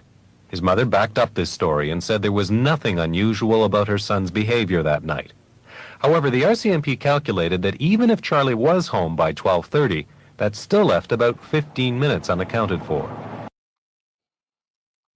Exactly, Ginger. And because I'm from here and I know all this history, I mean, I'm 54, so I've lived through this stuff. Exactly. And that's why, I always have that in my mind that this is possibly what's taking place here as well. Total speculation. We don't know that for 100%, but I'm sure the RCMP as well are keeping that in mind also. No, Tom, it wouldn't surprise me because I'm from here and I'm pretty sure I know who you're talking about, and I actually babysat him. If it's who I think you're talking about, the one who made the decals, I babysat him when he was just a wee little one. Yep. Yes. Yep. Yes, I babysat him. Yep. Knew his mother and his father. They lived one street up from me. Yeah. And, yeah. Mm-hmm. Does that shock you? Uh-huh. Yeah, I know him and his brother. There was two of them, him and his brother. He was the younger one. And, yeah, there's a shocker for you all that, I babysat him. And, there was always something wrong with him, though, as a kid, I'll tell you that. And, oh my god, he was the cutest little kid. He was the cutest little kid I ever babysat, I'll tell you that right now. He was so cute. And he was always very small for his age. And, well, both his parents were very short. And he, but there was something, I hate to use the word slow, but there was something intellectually different there with him. And I can tell you that as somebody who babysat him. And I can tell you that he was bullied terrible, terrible, terrible in school. So from there, he grew up and ended up as a part of a big gang here in Canada. Big gang. And mafia, I believe. Was it the French mafia maybe? Or I can't remember exactly, but yeah. And he then did time in prison for that. And then got involved with this Portapic shooter. And yeah, did the decals up for him. And yeah. And I don't know how he got out of any charges and all of that, and how, yeah, like that whole thing to me, there's something fishy in that whole thing there. Yes. Yep. Yep, he has relatives there. In fact, two of the people that were unalived were his relatives. Yeah. Craziness. The RCMP were suspicious, but at this point there was no proof that Billy was even dead. No body had been found. Charlie said it was more than likely that Billy had just taken off again. But no one had seen or heard from Billy after he left the house that night. So the RCMP began an intensive ground and air search. We did a complete search of the area, yes. both by plane and by dogmaster and on foot by several of our own officers. But we could find no sign of Billy. And it was unfortunate that time, too. We had a big snowstorm come in on us, and that kind of set our search back some. So we had to kind of wait till springtime. Several months later, there was a chance meeting between Charlie Bailey and another man who was a friend of both Charlie and Billy. The friend, Noel Francis, had been in the United States when Billy disappeared. When he came home, he heard a lot of rumors. Some people were saying Billy was dead. Other people were saying that Billy had just taken off again. One day, Noel ran into Charlie and he asked him about it. Asked him how long he'd heard from Billy. And said no. If nobody's going to hear from him. Yes. And he said, I took care of that. Geez, you can't make that out, can you? That's really muffled. Gabe is the guy who went on the spree, and the other fella, the fella I babysat, he is the guy who made decals for the fake police cars. Yeah.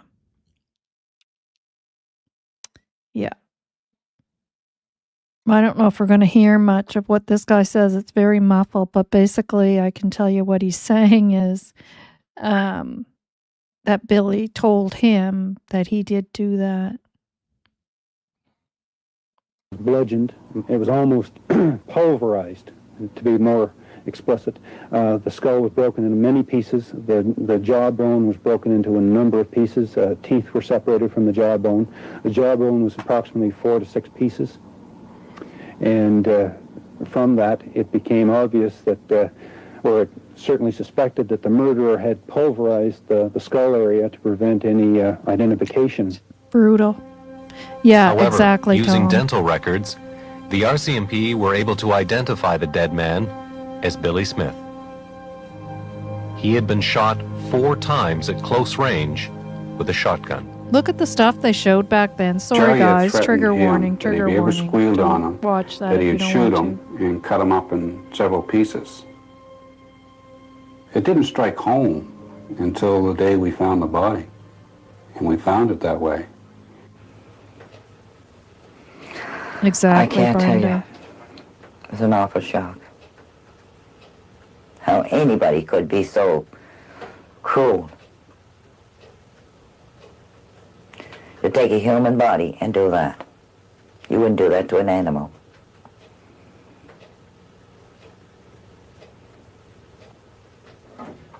Charlie Bailey was charged with second-degree murder a week after the body was found. He was arrested and held in custody, and Sergeant Holmes tried to shock him into a confession. After about 4 to 5 hours of questioning him, and Charlie would just sit in front of us with his head looking down at the floor. And so I left the room at that time. I took Billy Smith's boots that we found on his feet, on the legs that we recovered. They were rotten. They stank of death, decay and rot. And I took them up and I took them into the interview room. Put them between Charlie Bailey's feet. I still got no reaction from him. At that time he said, "You're crazy," and but I got no reaction. He just went back to remaining numb. It didn't faze him at all that Billy Smith was dead. Charlie Bailey was sent to a psychiatric hospital for assessment. He was judged fit to stand trial. Meanwhile, the RCMP were building their case. The medical experts said that the body of Billy Smith was frozen when it was cut up. Here was the RCMP theory. After Billy was shot, his body was quickly hidden in the woods, covered over with some brush. It froze in the winter. Later, when the killer had more time, he returned to the body, cut it up, and moved it to the shore of the East River, where it was buried in the mud. The RCMP searched the Bailey house and took away a number of shotguns and saws, including... Now that I found interesting because right away they suspected that Charlie had done this because there was things that took place that led up to it, right? And they suspect that he hid him and come back and retrieved him, right? And then discarded him. So being that they suspected him, you would think, well, how is that possible? Like, weren't they watching him? Like, you know what I'm getting at, right? including a chainsaw. But it really was bizarre. I mean, there were body parts, dug up. It was pretty bizarre. Those things don't happen in a small community like Pictou County very often. Sandra Secord was a reporter with the local newspaper. She says the case caused a sensation, not just because it was bizarre, but because there were rumors that Charlie Bailey had bragged about the killing. There were several rumors that had reached third, fourth, fifth hand of people that said that they knew that Charlie Bailey killed Billy because he had said so when he was drinking at any number of different places. Okay, so it was often heard before the trial that he had bragged about killing Billy. There was also rumors that all of these people were frightened to testify. I only have one first-hand experience. One person did tell me that they were at a party where Charlie had bragged about killing Billy. But it didn't really shock me. I guess I heard it so often before, and maybe I assumed that people were starting to jump on the bandwagon, and they also wanted to say that Charlie had bragged in their presence, so it didn't really surprise me. It was just a matter of conversation. The RCMP also heard these stories about bragging, but they couldn't confirm them. The Mounties didn't know about Noel Francis, the man who said that Charlie had bragged about the killing. Noel had moved back to the United States. Meanwhile, the Crown's key witness, Tammy Barnett, was under pressure not to testify at all in the court case. I was going against my relations, my family. And people like that, you don't do that. You don't go against your own family, but I did. My brother Dougie told me that I was stupid and foolish, I should keep my mouth shut. But I told him, you didn't love this man like I did. I know somebody else is guilty for what he did, and I was going to prove it no matter what. And Dougie told me that day if I did do it, he was just going to wash his hands. And I said, don't bother, I'll do it first before you will.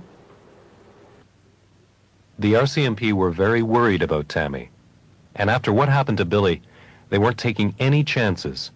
During the trial, Tammy's location was kept secret, and she had police protection 24 hours a day.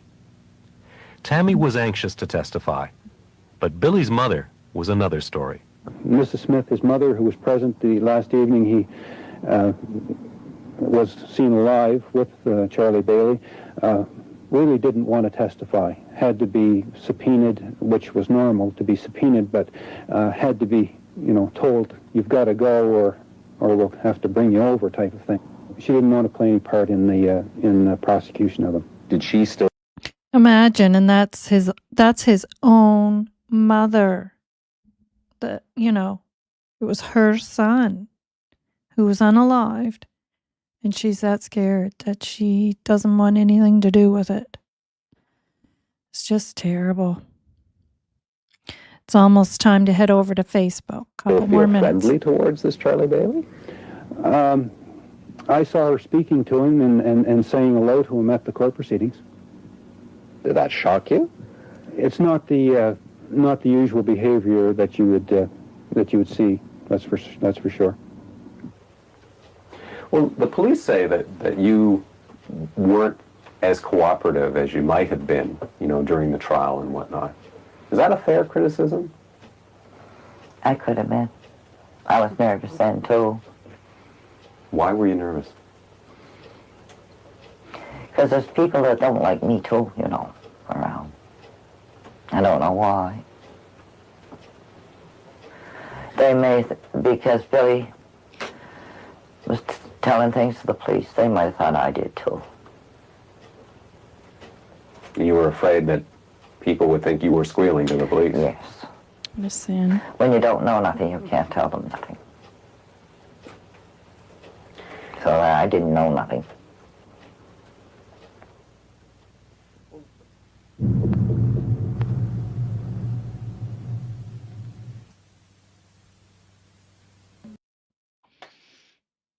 All right. We'll go over to Facebook now, guys. Interesting, though, eh? It gives you an idea of, yeah, I know. Oh, they're live now. Okay.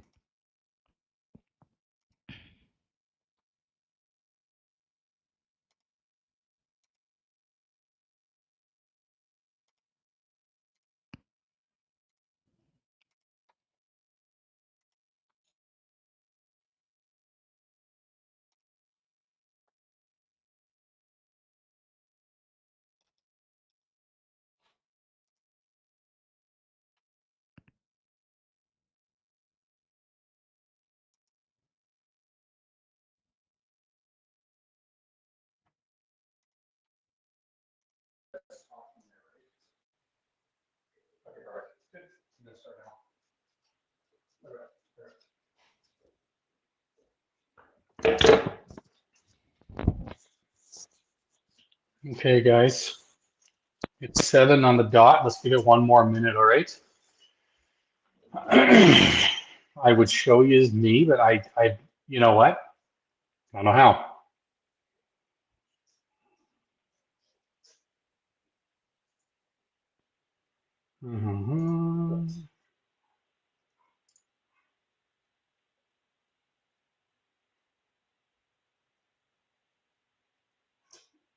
How wild. It couldn't be easy.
Okay. I'm going to start, guys. I cannot, I know people are messaging me and saying, just flip your screen. I don't know what that means. Uh, I'll figure it out at some point here. People are messaging. I'm just shooting them the link to this so they can watch this. Yeah, it says there's a button for a microphone to mute. I can't find that. I'm not seeing it anywhere. Quickly go live. You know, it doesn't, it's just not working. So it's okay. I'll go through the pictures here that I have anyway that kind of presents to you some stuff that we want to update you with. If I do end up finding a way to do this, then I will, you know, I'll come back and unmute myself, and jump on the screen so you can at least see who you're talking to. But anyway, I am Nick Oldreeve, and I'm the executive director of Please Bring Me Home. What we do is we are asked by families to get involved in assisting to look for their missing loved ones. And we try and get involved no matter what that involvement looked like. It may look like us actually going out and doing a search. It may look like just putting stuff up on our Facebook, our social media, our website. It may look like doing a social media campaign. But we get involved anyhow whenever anyone reaches out for help for their family. So that's why we got involved in Jack and Billy and Jesse Morrissey's case, and we'll talk a bit more about that shortly. So you should see on the screen a picture that we made just thanking the individuals who donated throughout this adventure to Nova Scotia. So Barry's construction. He is local to Owen Sound, and he donated the money to get the Please Bring Me Home team there and to get things that we would need, you know, whether that be a rental car, the mileage to get there and back, food for the volunteers, bear spray, pictures that we printed out at Staples for the maps, you know, you name it. We were, you know, if we didn't get some type of funding, it's kind of a full stop, and it's likely not going to work. So we're very grateful to Barry for doing that. Next, just one second here. I'll tell you, it's not what I'm seeing on my screen, y'all. You all can hear me, like I'm just not talking to myself.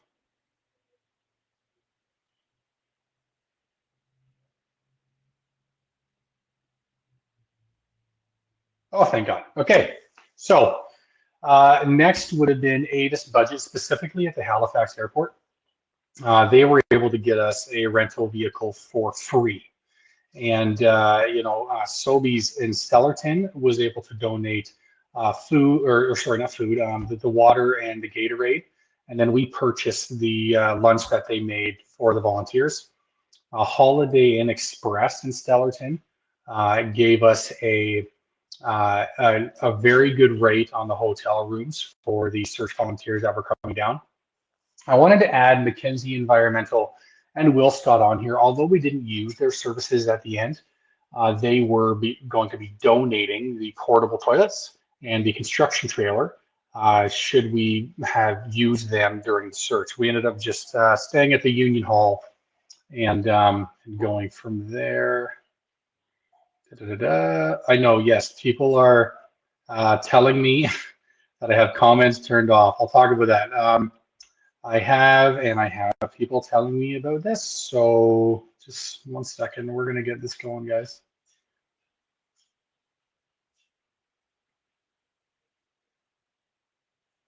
Okay.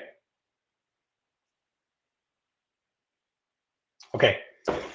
There's 149 of y'all in here. I'm going to stop this live and I'm going to start a new one. Okay. Bear with me.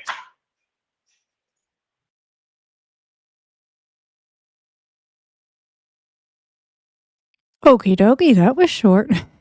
Short and sweet.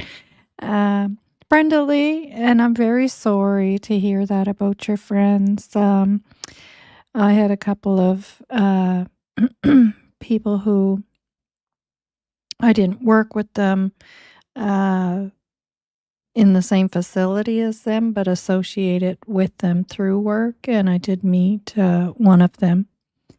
Very sad. And Tom, so you're saying working on. What is it you're working on? Do you work for the news? What is it you do? You got me curious now. J&L case has connections to other cases we are working on the last few years. That is why I am following the Jack and Lily case.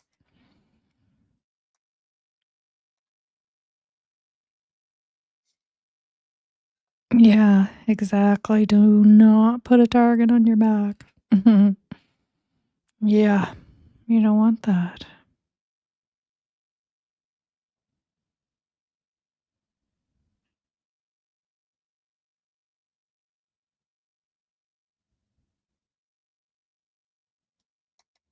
Yeah, yeah. Wade said that same thing that Mosi was saying. Yeah, that weird feeling. Yeah. Mm-hmm.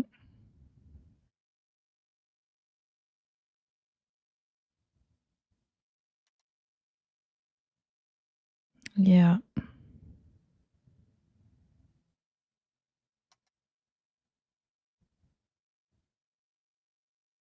Yeah. What about the fires?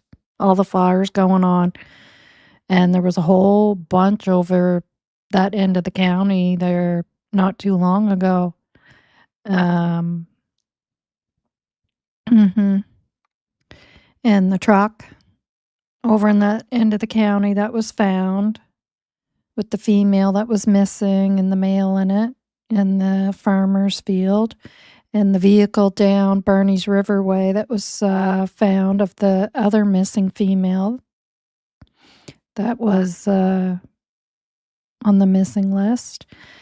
Arsons too, yeah. Yeah, there's definitely something going on. Yeah, yep, yep.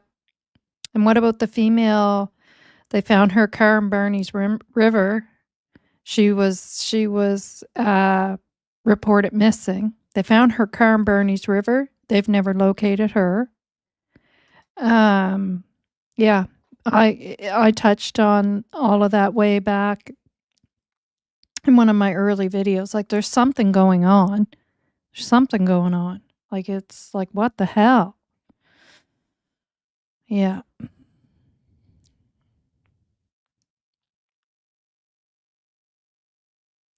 Yipper.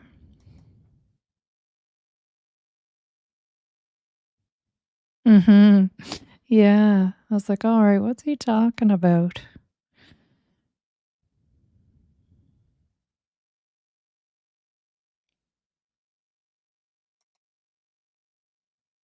Oh, did he come back? I probably have to refresh it.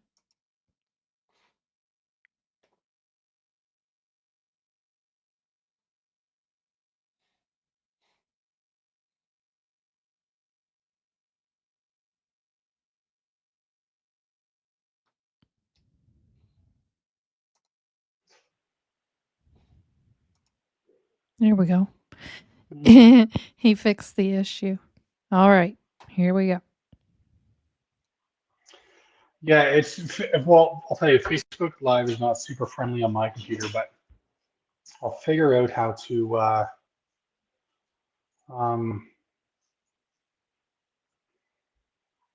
share my screen. Like it just says, quite honestly, to share your screen on Facebook Live, use the live producer on desktop. And hi, Kay. Second here.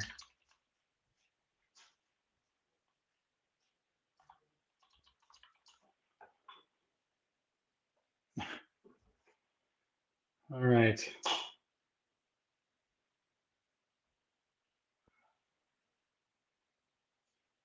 Oh. Okay.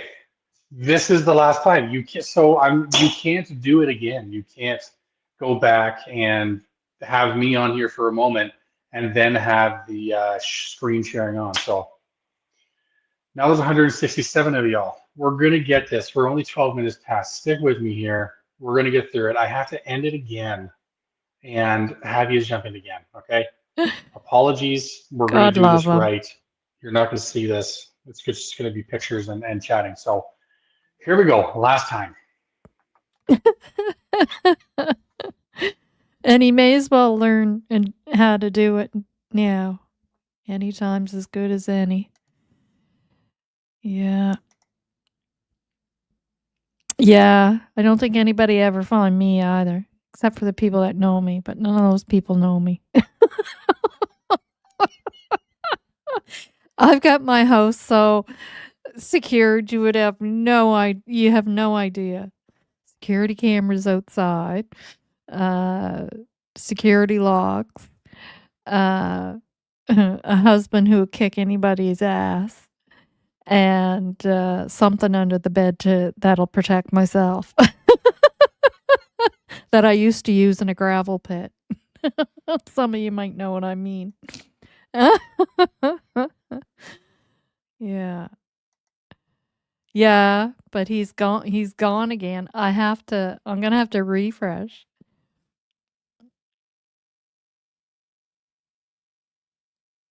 The dog.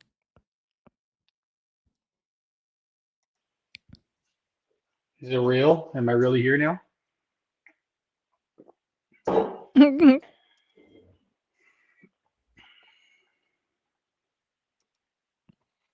All right, let's get that back up to 149 and then I'll start. Okay, I do see someone has commented on here. So I think in terms of the comments, I was going to have them off. I'm going to have them on.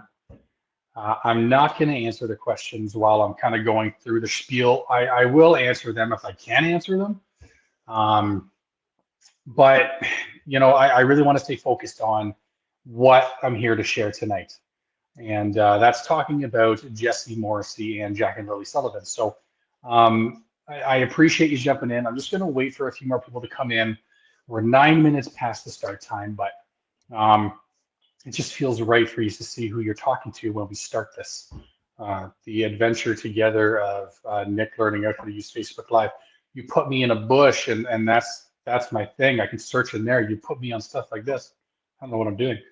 I'm at that age right now where I'm starting to feel the crossover between technical stuff and not understanding what we're doing. Hi, everybody. It's good to see y'all. We'll try and get it back up to 149. Give me a couple minutes here. See, even now, I don't know how to, you know what, I'll figure it out. Just bear with me. I have to share my screen to show you all the stuff that we have to chat about tonight. So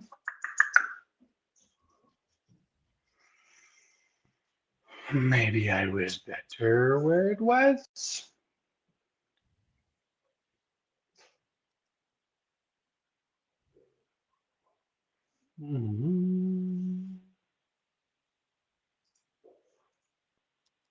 That'll be the next thing. Well, I'll wait for a few more people. Let me see if I can figure out how to share my screen.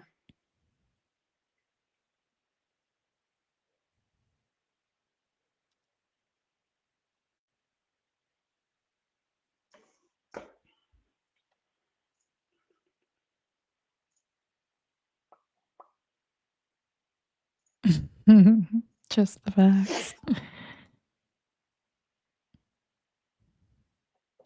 Yeah, I don't think he has his tree up. I think his wife has the tree up. His wife probably put it up.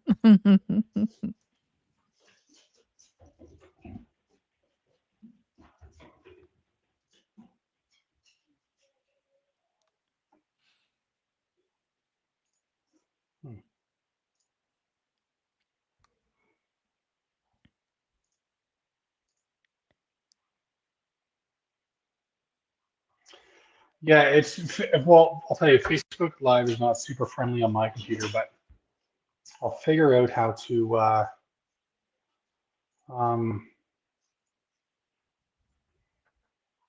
share my screen. Like it just says, quite honestly, to share your screen on Facebook Live, use the live producer on desktop. God love him. He should have just come on one of the YouTube channels. He could have come on here and did this.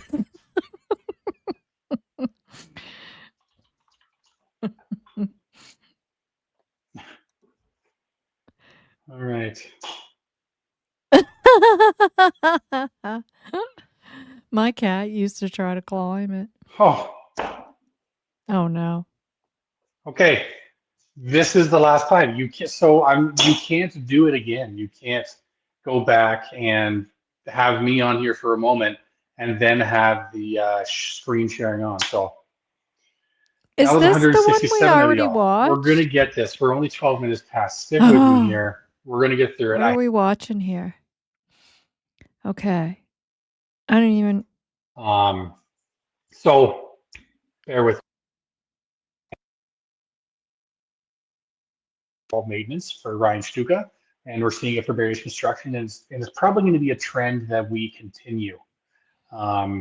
Is asking these businesses and to donate and basically sponsor an actual search. So we want to thank Barry for that.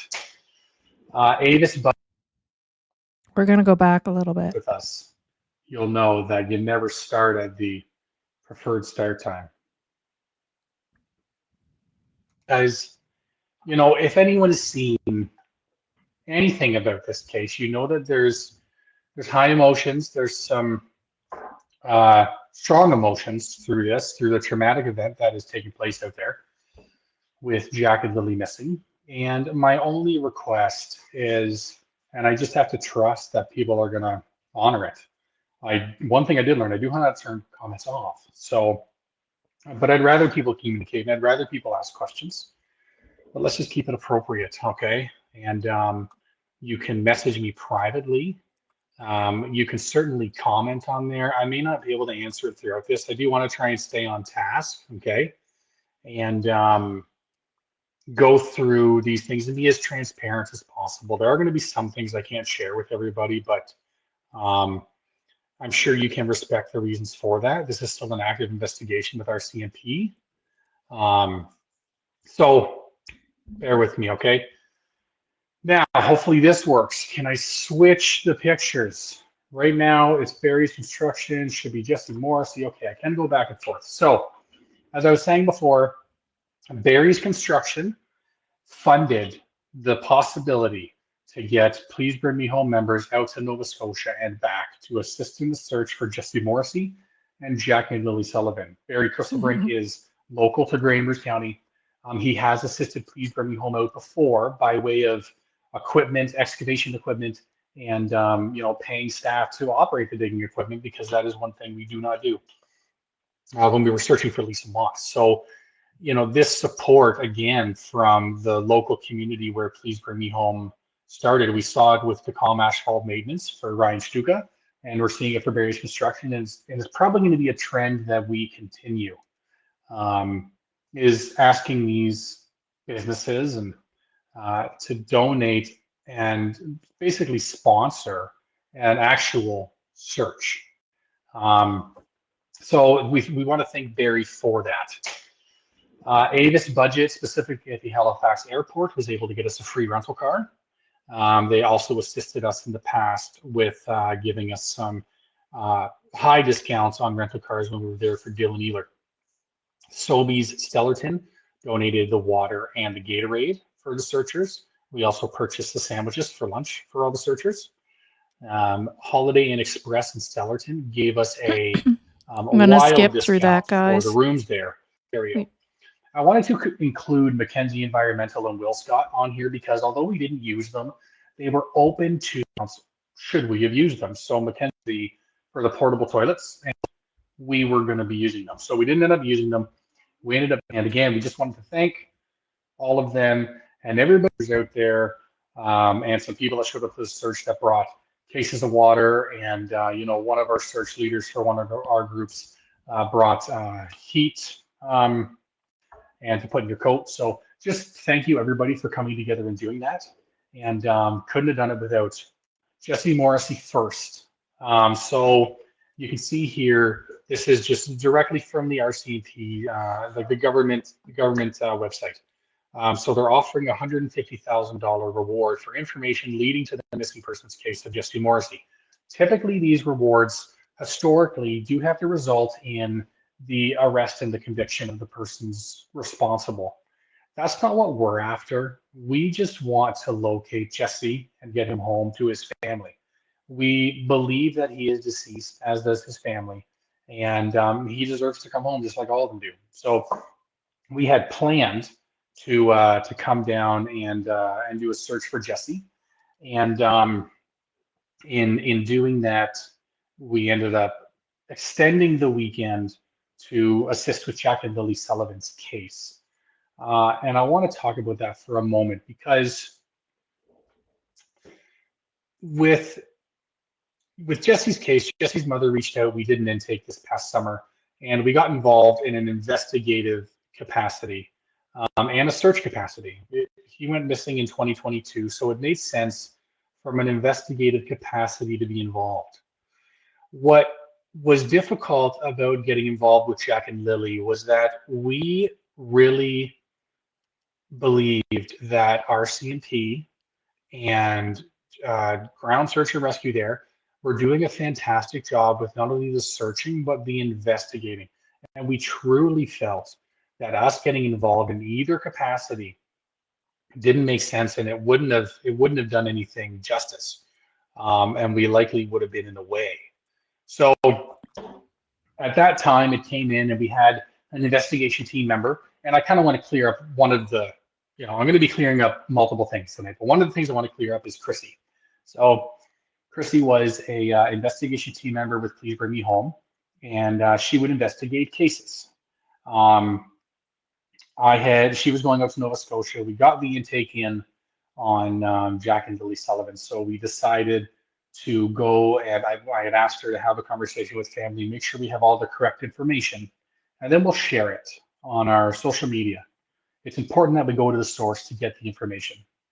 And that was going to be the end of it. But what that did is that Please Bring Me Home was forcing Chrissy into this box that Chrissy is not. She doesn't shine if she can't investigate cases. So it was important to her that she continue to investigate the case. It's important to Please Bring Me Home that we stick with our mandate, stick with our mission. So she chose to leave Please Bring Me Home for that. And I just wanted to clear that up because I've heard lots of things. And I'm hearing people say they're having problems. It's cutting in and out. Is it the audio or is it the video itself? Should just be a picture up. Okay, one moment. I thought I don't hear him cutting in and out. It sounds good to me. What about you guys? Hey, Caleb. Caleb? Oh, it was better the other way.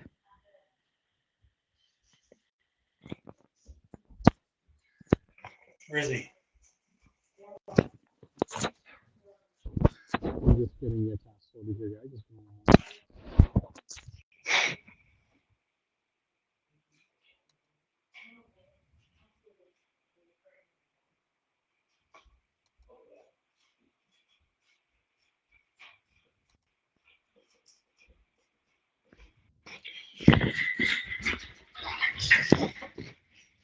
I'm not on video here. Yeah, exactly, Rena. Like it keeps cutting out if you find me. But it said frame rates need to go between like 2 and 4 or something. It came up down here. Let me just see. Just one second. Oh my God! Why did they say anything? Now you can't hear them. So this is what came up. That was just for video. Yeah, I don't mind. It's just the audio. Like you don't have audio? Oh no, I do, but they keep saying it's cutting out.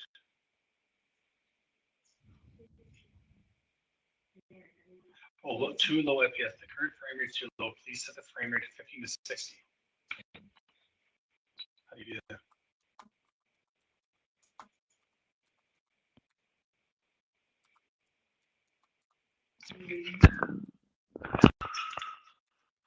Someone else is talking right now. No.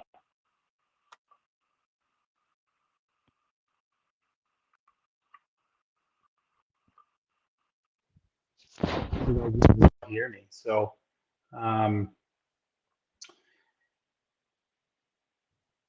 to 60 frames per second.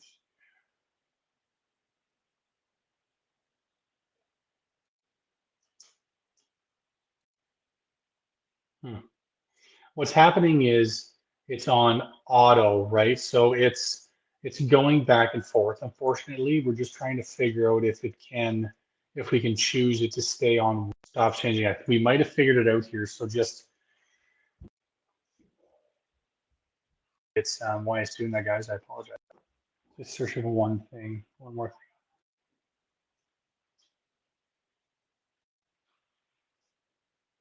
Fine. 2022. The vehicle was found abandoned on a local snowmobile trail. He has not been seen by family, friends since that time. Okay.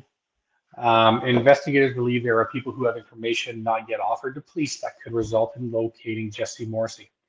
I believe that as well. When myself and the 2 other members from Please Bring Me Home went down there on Friday, we did begin some searching for him. And it's kind of revolved around these areas that we're going to go through now. So if you, I'm just going to go back and make sure I'm not missing anything. Okay. There's 2 areas of interest here, and they're quite a distance apart. All right. So I'm just going to go back. Map Builder Overlay is going to just show you. It's quite noisy. I apologize. I'll go back in a second, but it just kind of shows you where roughly we're focused on. So it's just west of Leamington. North of Southampton and southwest of Spring Hill. The other area of interest, where are we here? We are up in, and I may butcher it, guys. I'm not from there, but it looks like it's Upper Napan or Napan. I'm going to go with the Pam.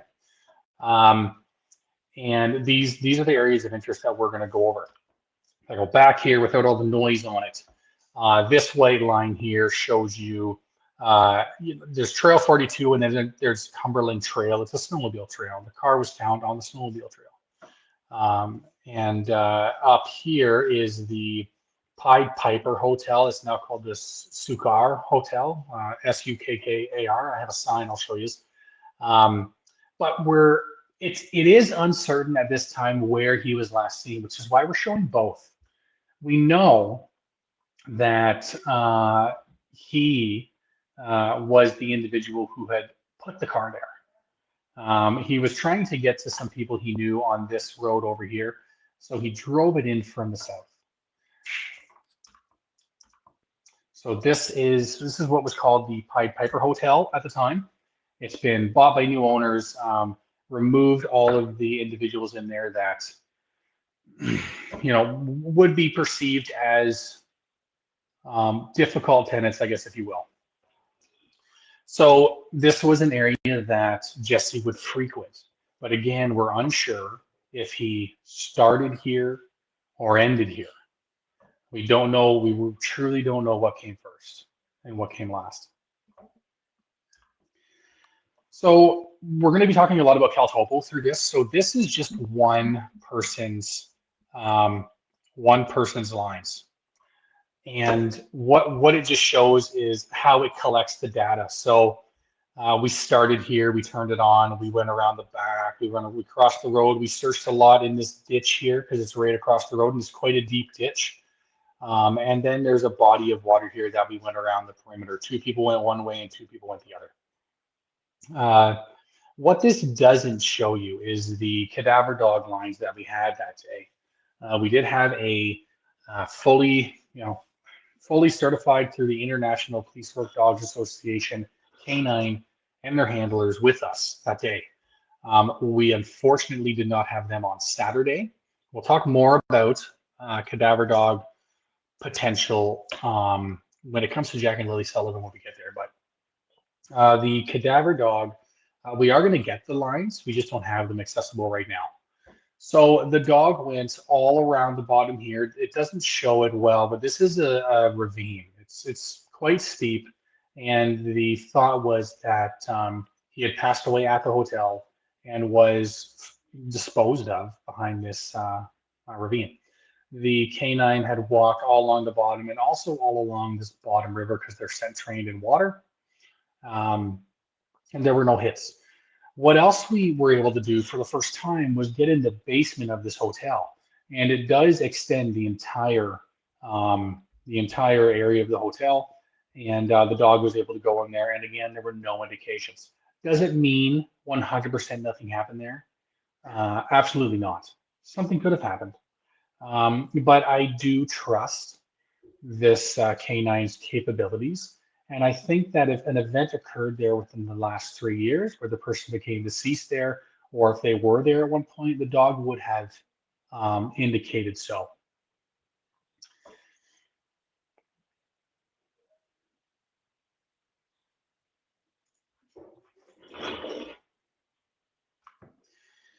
A secondary area to search that was nearby the hotel was when family was kind of driving by, they had seen this mattress in just off the road. And if it's important to the family, it's important to us, it's important to the canine team. So we're here, let's just look. So again, this track line is only showing one person's travel. It's not showing everybody's, it's not showing the canine and what they had completed in here. But again, no indications of Jesse. This is a picture of this is actually when the Jeep was found. It was found down that 42 trail, and it was a stolen vehicle. And we do believe that Jesse was attempting to get it to some area over here. One of the questions I asked was that typical behavior of Jesse's? Would he typically just take a vehicle down the trail? And although it may not have happened a bunch of times, his family doesn't think it's out of the question. So what the story we got is the footprints from the car walked to the south down this trail. And I marked this swinging bridge here just because it's interesting that, you know, it's a pathway that shoots off.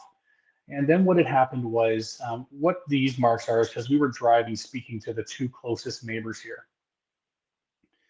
There were footprints. They followed the footprints from the car, and footprints went off into the bush just near the end. And then they came back, crossed, and went into the field, and then came up into the shoulder of the road and then disappeared. So 40 centimeters of snow that night, -6 degrees. Did it truly, like, did he get picked up? Did he decide I'm instead going to walk all the way around instead of going through the trail? I mean, at that point, what is closer? I don't know. But, you know, the possibility is he's walking this way. And then if that's the case, then I mean, your guess is as good as mine. If this was the last place he was seen, but did he make it to the Pied Piper Hotel after? I do think people out there know. I do have to implore people, come forward. The longer we look at things, historically speaking, the more possibility there is that we're going to find out stuff you don't want us to find out. So if you know where he is, send in an anonymous tip, whether that be to RCMP, Crime Stoppers, or us. We just want him found. That is it. We're not, you know, of course we want justice, but we're not worried about the justice part. We just try and locate the individual and help the family get to that next step in the healing process.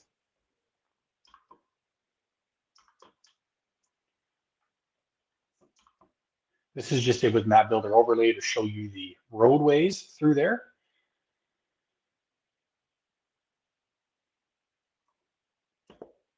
You can see Southampton here, Cumberland Railway, and then of course it jets off and turns into Trail 42 down here.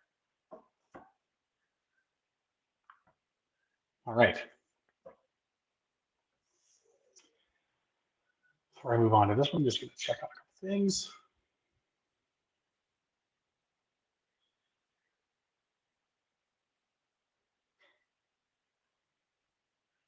Okay. Now, this is a case that everybody's familiar with, I'm sure. Jack and Lily Sullivan. We chose to share what the RCMP has shared on this case because the truth is we got to normalize the I don't know again, especially with this case. I don't know. And I'm okay to say I don't know. I don't know I don't know what happened. We are operating under the pretense of wandering. Until something comes up otherwise, and I know everyone may say so much has come up otherwise, we are staying committed to continuing to clear areas based on misadventure. And you know, it's just because it's largely unheard of that 2 children go missing doesn't mean it's impossible. And I think we just have to remain open to that. I'm not here to change your mind. It's okay to have an open mind and accept other possibilities. But right now, Please Bring Me Home is looking at wandering and misadventure.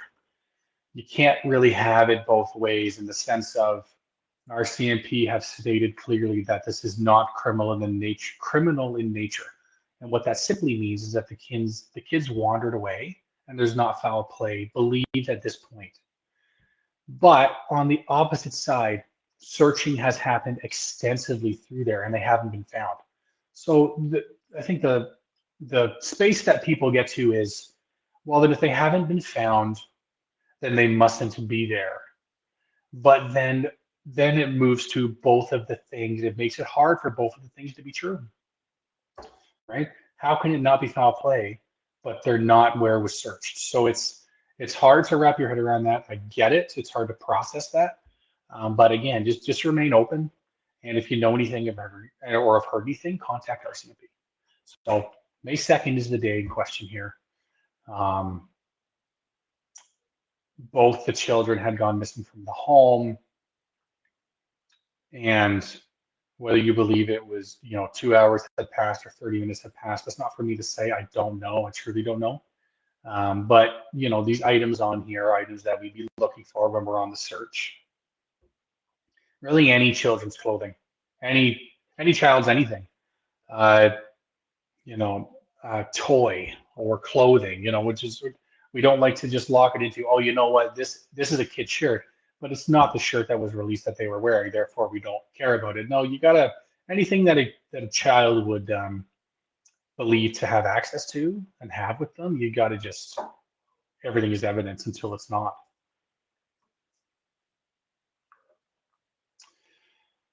So I know this looks like a mess, okay? This is the master search plan from Please Bring Me Home. It looks wild, but what it essentially shows is just the extent of the proposed search plan. And it just kind of also shows you how vast those waterways are and the different directions they go to that eventually lead into the middle river of Pictou. The theory there, of course, is that if they haven't been found and you're believing wandering, the wandering theory, then the likelihood is it involves water or some type of other element that that would assist in hiding the children if they had wandered off. You know, a deep sinkhole. I've heard people talk about mines. You know, animals taking them to their den, if you will.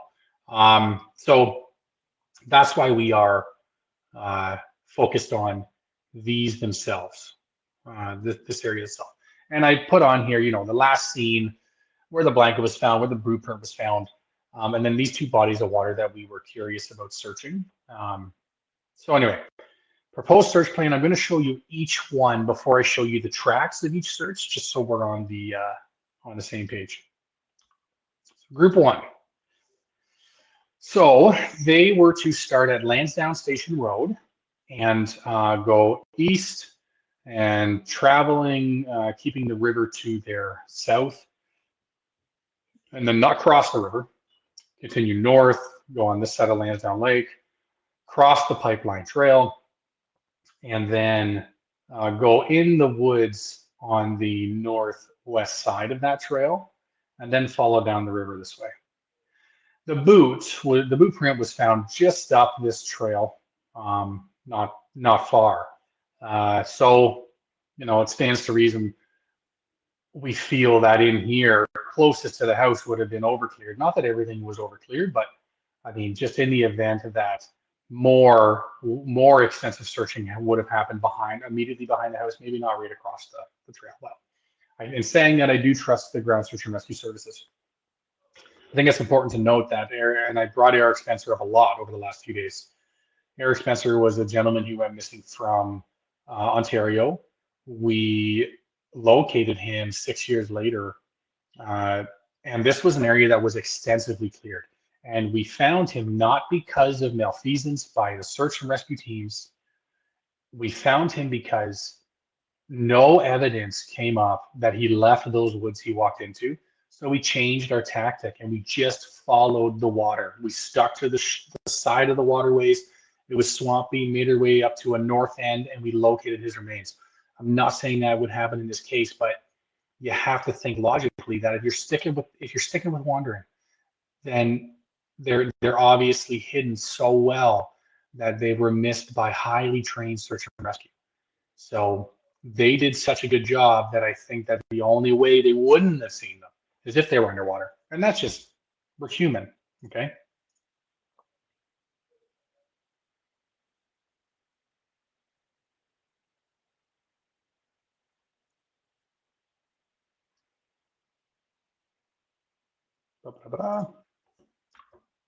This was taken 3 days prior to the search by Damien, one of our search leaders. And this is Lansdowne. This is the middle river of Pictou from the Lansdowne Ridge 3 days prior. Pictures don't do it justice. You can see right to the bottom of that river. And so that's one direction. And then this next picture is the other direction at the Lansdowne Station Bridge. These are the track lines. I could put the comparison side by side, but this is pretty well bang on. They had followed the water and gone up and gone around Lansdowne Lake. They hugged it as close as possible, and then right when they hit here, this was all flooded. So they had to come up to the road. They still were looking on the side of the water. You can't depend on that the CalTopo blue line marking the river and waterways is correct. I'll show, when we get to group 4, I'll show you what I mean by that in response to these 2 lakes here. And yeah, then they went on the other side of the pipeline trail and then stayed on the side of the river. And this is just one of the funny things that CalTopo does, especially in Lansdowne Station. When you guys said very little signal, you were not kidding. You can't make a phone call. Like even radio contact is difficult. So my role throughout the day was every 30 to 40 minutes, I'm connecting with each team, and I would have to kind of guess roughly where they would be based on time. So, you know, if I figured James was over here, then I'm have the walkie-talkie on and I'm saying Nick to James until he gets back. Same thing here. I'm driving down this way. When you get to here, I mean, I may or may not have tried to go down here, but you kind of lose radio contact, which is why you may see on the CBC video where I'm saying, this is where I meet James and say, okay, we'll see what time you're at when you get to the water. But if you get to that water, you got to decide there, do I have enough time to go down here or do I have to go back? And that's just a decision that he would have to make. So anyway, they completed it. We had the Rogers eSIM satellite coverage stuff. It worked somewhat, not fantastic, but we were pretty dependent on the radios. And all this blue line means is it's a dipping from its satellite coverage, and then the next time it connects to satellite, it's here. So that's why it just draws the straight line. Some people's phones do that. You're going to see that a few times throughout this. Go back.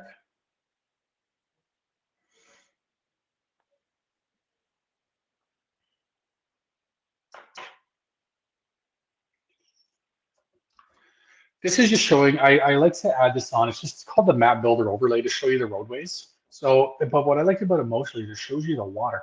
This is clear water up here. There's no blue line going there. This blue shape needs to be here, but that's just the way that CalTopo works sometimes. You can tell it ain't perfect. It's just, you know, you're roughly going it. So it may seem like people are crossing the water, but it's just because they're beside the water where it is right now that they're seeing in real time. And then even down here, you can see like the river looks like it's right here even. And it's obviously a little bit wider. Good job, group 1. They found a child's pink bicycle.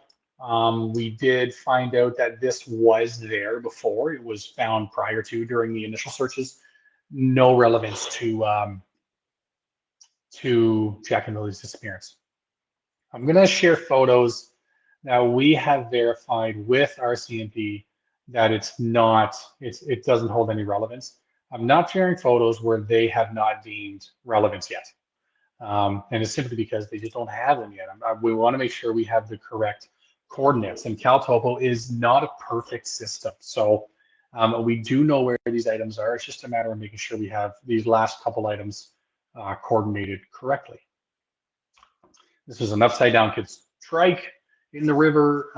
Again, no relevance to the case. It's not identifiable as being Jack or Lily's. This was interesting. So before, maybe a couple days before we came, we were getting a lot of these messages regarding the heat signatures close to the middle river of Pictou, across the road.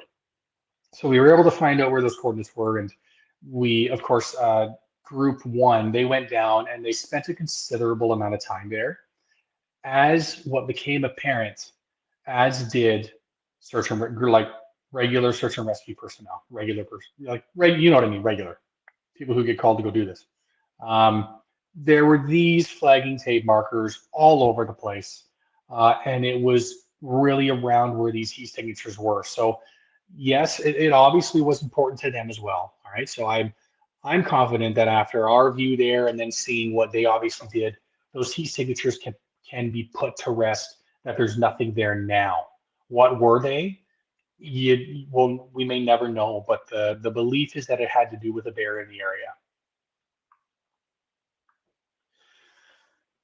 This I wanted to share because this group 1 team is wild. So this culvert connects Lansdowne Lake to the middle river of Pictou. I can't believe what they did. But if you're guessing what they did, you're probably bang on. They crawled through it. You can see a lot of the debris is kind of washed here. So they crawled through, they moved sticks, they made sure that they're not missing anything. And, you know, they did a bang up job clearing that. And I thank them for that because that's a daunting task. Okay, group 2, just check.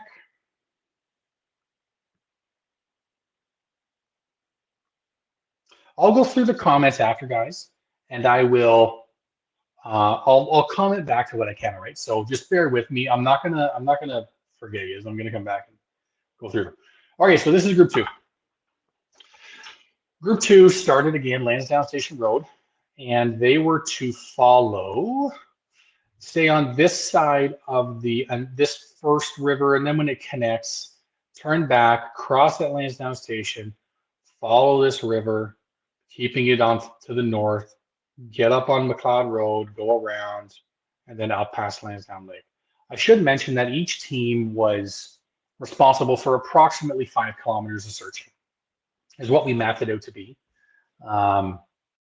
Sometimes it did not, sometimes it doubled, you know. One of the search groups doubled, and we'll talk about that at the very end. But this search group, they were to clear this area of the waterways, looking for any debris of any sort. And this is their line. So if I go back just briefly here, and I just kind of want to zoom in and show you. It's not going to let me zoom in and go to this picture. It's fine. Facebook Live is not my friend. Okay, so you can see they started here. And if you remember from the picture earlier, it showed like the river actually going here and then coming back. But it was just flooded. We all got so much rain over the last few weeks. We sure know how to time these searches sometimes. But that's as far as they could get in. Then they had to come back, and then now they're on that south side of the river. An event took place here, and I'm going to talk about that more for the group 3. All right, but after this event took place, we had asked groups 2 and 3 to come out. They came out here. Went up to Lorda Park and came out, and we drove them back to the Union Center for a break and a debrief, and then we sent them back out. I wanted to thank the people at Lorda. You know, we did not want to just wander on the property. They did try and stay as best they could away from it, and just to get up to the path to leave. But the person that was there was gracious enough to even drive our volunteers up because they were exhausted. So I wanted to thank them for that. You know, there are some people that went above and beyond to help us while we were there, and we appreciate it. So they left. When they came back, I had them start in this direction first and just work their way down just to the trail at Lorda Camp and then come back out. And that was the extent of Group 2's searching. Well, there were a few items of interest found on this one. This is just showing the map builder overlay. I'm not going to show, well, I'll go through this one first. This was a boy's t-shirt. Well, it could be a girl's t-shirt. It's a t-shirt. And it was a size 6. We took a picture of it, a better picture than this, and then we sent it to the investigator, and they communicated with family within, you know, an hour and determined that it's not a familiar shirt to Jack and Lily. I did since reach back out and ask if RCMP would go pick it up because this piece of fabric was just nagging at me about possibly being a pull-up. So they did go and retrieve that item. So I thank them for that. I'm not going to share the photo of the bones that we found in the towel. They were animal bones. You know, I just don't, I guess my worry is AI just taking that photo and running with it. So anyway. We saw the bones, Group 2 did. I went and they had called me there. I took pictures of them and sent them to our forensic anthropologist. I had to get up to the top of the hill to send the picture. But she got back within minutes saying they were non-human bones. We still sent the same thing to the RCMP in the event that they disagree or if they want to have their people look at it. We always overcheck. We never just take things as they are most times. Group 3. Now, This is going to be the best, showing this map is going to be the best time to talk about this, because group 3, they were to, in my words, okay, we were coming from this direction. Union Hall is north on Gerlach Road, okay? And I was dispatching 4 groups from Lansdowne Station Road here. So naturally, I just told them to come down Lansdowne Station Road and meet me there. And then I dispatched, group 6 this way, group 1 that way, group 2 this way, and then group 4 this way. So group 3 was here, and then group 4 was elsewhere. But my wording to them was, cross the bridge. You cross the bridge on that McLeod Road, and you go to the right. I anticipated and assumed that they were going to be coming down Lansdowne Station Road, but it made much more sense to them to go down McLeod Road. Why wouldn't they? They crossed the bridge and they went right. It was an oversight on my part. It was not an issue on their end, and all it really did, I mean, we'll talk about the confrontation in a moment, but all it did was shorten up the search area for search group 2, and then search group 2 was able to complete this full area in the afternoon. So I mean, it still worked out. It was okay, but anyhow. So this is the McLeod Road river looking one way, and McLeod Road river looking the other way. Group 3. So we're going to talk about laws in a moment, about what it means to access the river and property owners' rights around that and stuff like that. So, but I just want to show you that they had come down McLeod Road here. They had crossed the bridge and turned right. They did what I told them to do. And somewhere around here, the altercation started with, I believe his name was Wayne. So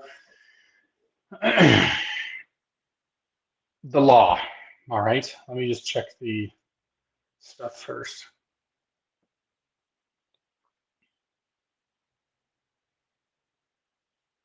Okay. So the altercation that happened, Wayne came out and he saw people on what he perceived to be only his land. And he was upset. Property owners are frustrated in this area, not because they're heartless. It's because their properties had probably not felt like theirs for the last 6 months. Many of the property owners we spoke with have had their stuff broken into over the course of the last few months. Some of their property has been destroyed. They're supposed to be reimbursed by our CMP for some of those damages that were done through the search, and some of that hasn't happened yet. And it's likely not because our CMP doesn't want to or anything. It's just sometimes you got to be the squeaky wheel in that sense. So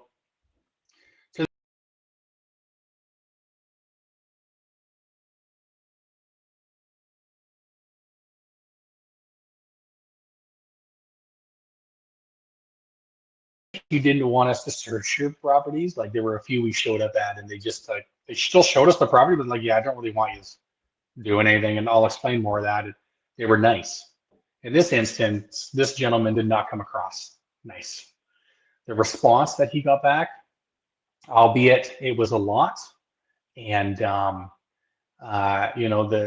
search, some of the search members in group 3 were quite upset back at the thought of why, trying to reconcile with, why is this person so upset? I'm here to tell you now, it's just, I really think property owners are frustrated. All right. And as is Jack and Lily's family and friends, some of which were in group 3. So you have the perfect storm of events happening here. Okay. You have family and friends of Jack and Lily on one side on group 3. There are in other groups as well, but group 3 here. And then you have another side of Jack and Lily's family who owns property here. This group 3 shouldn't have even been there anyway, but they were, and that's what they mean by perfect storm of events. Altercation happened.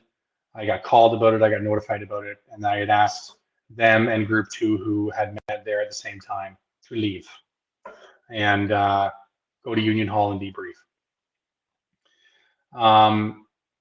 The laws around the river. So I'm going to compare to Alberta. Alberta has a law on their rivers where it's a 6-meter easement on both sides. So what that means is you can walk on the banks of the river up to 6 meters, but you can't really access the river through people's property. You got to access it from the roads. You'll see a trend with our searches. We're accessing the rivers by roadways to prevent us going through people's property as best as we can. Nova Scotia's law is different and it's kind of confusing. Nova Scotia does not have an easement law. You can walk in that river, no problem in the river. It's no one's property. No one owns it. It's public access. Where it gets tricky is anywhere where that river has put that land underwater, you can walk. So a line where you can tell that water was on there at one point in time, and I'm sure a lot of people in Lansdowne Station can agree that water levels are quite low. They certainly were over the summer, and they still are. So this group was following the law. This group was following the river, walking on an area that would have been underwater at a point in time. Do I expect Wayne to know that? I don't. Do I expect everyone to know that? I don't. I didn't know that. So it's Wayne's property, but it's also public access property from the roadway. So that's what we have to understand here. There was no intent, I think, on either side. I think it's just high emotions,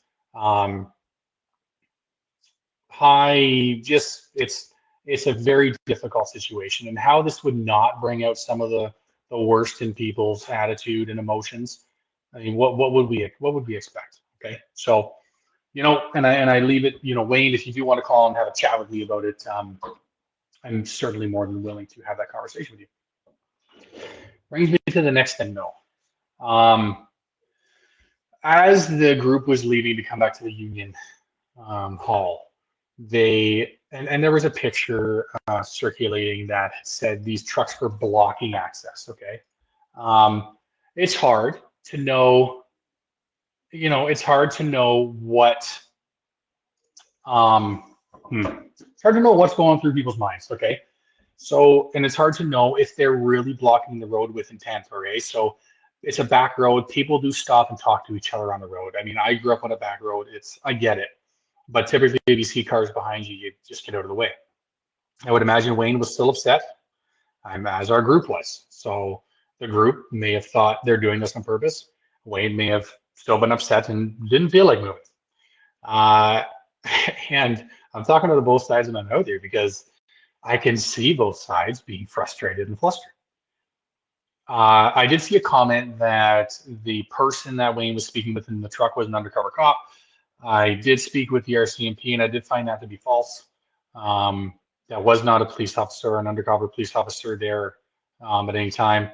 Now, is it possible that the RCMP are wrong about that? Maybe. But of course, they double-checked it. Is it possible Wayne just said that because, to say it, to get people off his back about it? Maybe. But at the end of the day, he stopped. He was talking to somebody in the truck, and whatever the reasoning was for doing that and making it difficult for the searchers to go. Maybe he didn't see them. I don't know. I wasn't there. Again, normalizing the I don't know, right? High emotions, lots of energy, lots of feelings. And then after we went back, I had come down with them and they had gone to the bridge here and they were to go in the other direction, which they did. This is the direction they were to go to begin with. We were able to explain that. I took the heat for that. That was my bad. I truly did say cross the bridge and go right. Silly me. And they went that way, but then what was happening was there was a vehicle causing some distraction, going back and forth and back and forth and back and forth and revving their engine on purpose and hooting and hollering and stuff. And it ended up causing Group 3 to end their search early because they were fearful. It was getting later in the day anyway, so it made sense. So that was a difficult journey, that one, and I commend Group 3 for continuing. And I appreciate what they did. They did find some items. Probably one of the more interesting ones. Sorry, this is the map builder overlay. I'll get there, but this is showing you what I mean by the waterway. Like the blue line is never exact. It's a rough estimate. And obviously this is where the crossing path was then.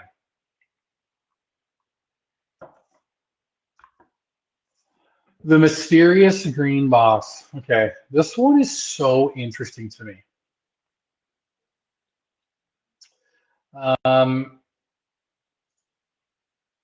When I got this call in, I had called the RCMP because, of course, around the same time that this was found, the bones in the towel were found, the child's t-shirt was found, and this was found. I said in the beginning, stuff's going to be found very quickly if there is something. And it may mean nothing, but when they had shared this with me, I honestly had a picture in my head as a briefcase with Daniel's name on it. That's obviously not what this is. Once I saw it and opened it, and I think it was Jessica who was on the search, who had said that's a geocache. And it is a geocache. If you don't know what a geocache is, it's like a little, I guess, scavenger hunts. Even if you're not really looking for it, you come across them. You're supposed to open it, leave something, and write your name and date. So we see the book. It was in a Ziploc bag. And then, of course, this was the thing. It says Daniel Martel, May 3rd, 2014, left the 2012 quarter. So just adding to the stuff. And I wanted to get on here and talk about this because people are going to run with this, okay? I'm here to tell you, I'm working on going through the actual geocache site that shows you where stuff has been. It shows you all of where the geocaches have been. Somebody taught me this yesterday. This has been there for a long time. So to think that it was, dumped there, planted there purposely or something is wild. It is wild that his stepfather's name on it. It's May 3rd, 2014, almost to the day, 11 years. So, Daniel grew up there. It's all this is telling us is that Daniel took part in a geocaching. There's nothing here, guys. It's just a thing. It's just a thing. Nothing there to unpack. Okay, group 4. They were to travel down, starting at Lansdowne Station. And this again, I was to meet all the people at Lansdowne Station Road and dispatch those groups from there. And the other 2 were supposed to go off on their own. So this just kind of shows you where, the reason that these guys did go the proper way is because I dispatched them from here. Had I been there at group 3, I could have had them going the correct way. So East Matheson Road, traveling down the waterway here, and they were to go again and cross that pipeline trail because it was right around up here where that boot print was found. So we're sticking on the, that trend of northwest side of the trail where it may not have been searched the most. It's kind of like if you go into the hospital with a, I don't know, I'm trying to think of like a brain injury and a broken pinky. They're going to look at the brain injury first. They're not going to look at the broken pinky. So it stands to reason that you're looking more so down this way from the children's house and maybe lessening the search criteria out this way.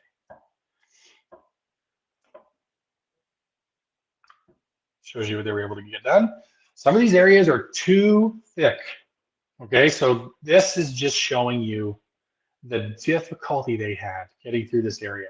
That's all that shows. This group went all day, as did group 1, as did group 6.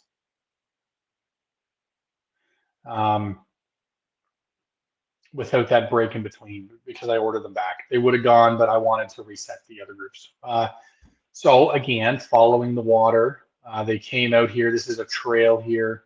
And then they were picked up right down this way. They just couldn't get too much farther. And it was getting into the day. This was about 4 o'clock when they were here. And I really wanted to start getting people out of the woods. Showing you the map builder overlay. Pretty consistent with the waterway. Group 5 was focused on standing water areas. So Lansdowne Lake, and then you have these 2, you have this lost blue blob here that's not even in the correct spot. But anyways, they did go down and they did intend to walk the perimeter of these. The property owner was extremely polite and said, you know what? People are causing issues. They're breaking into stuff. They're causing damage. But they went as far as to show our search director where and how it was searched. You can still see lots of flagging tape, lots of evidence of the search. So we felt confident that it's overkill if we're doing that. It's been done. And that person's also been there multiple times searching on their own. We also decided to kibosh the perimeter of Lansdowne Lake. We had this group going up this perimeter of it, and we were going to have this group going up this perimeter of it. And we believe Lansdowne Lake's been done. We learned that in the few days prior from ground search and rescue that it was that, like, if there's one area that was overdone, it is Lansdowne Lake. It seemed to be the most obvious place to start looking from where the kids went missing. So again, they had skipped that one. This area, however, was interesting, and there is a standing water. I kind of zoom in and show you this, but it's in relation to this the last scene, and then there's the boot print. However, this boot print gets there, if it's attached to their case or not, not for us to say. It's evidence. There was a child-sized boot print there. Do they walk down this way? Do they walk up this way and they're trying to get back home? Who knows? In any event, you have a clear trail that goes down here to this watering hole. So it was one of the standing water areas for that group who wanted to get looked at. That red line shows the likely path. And this here shows the standing water. Yes, you can kind of see it's a clear path, and it also cuts up this way. So accessible by kids. Now, what happened was interesting though, because the boot print was found here, roughly here. Don't, sue me if I'm wrong about it, but somewhere over here. My circle's getting bigger. Somewhere over here. They had found a very accessible trail just past that. And so they walked it down, and they were searching on both sides. Again, this is only one line. There were 5 people in this group. And then, of course, this path cuts out this way. And then, of course, the children, last seen here. And then they found another pathway going up. So there are just so many intricate pathways in here. So this is the area they focused on clearing rather than that waterway. This seemed more obvious to clear. So yeah, I think they made the right call with that. That took up most of their day finishing that. Not builder overlay. Okay, before I get into this last group here, let me just check on some things.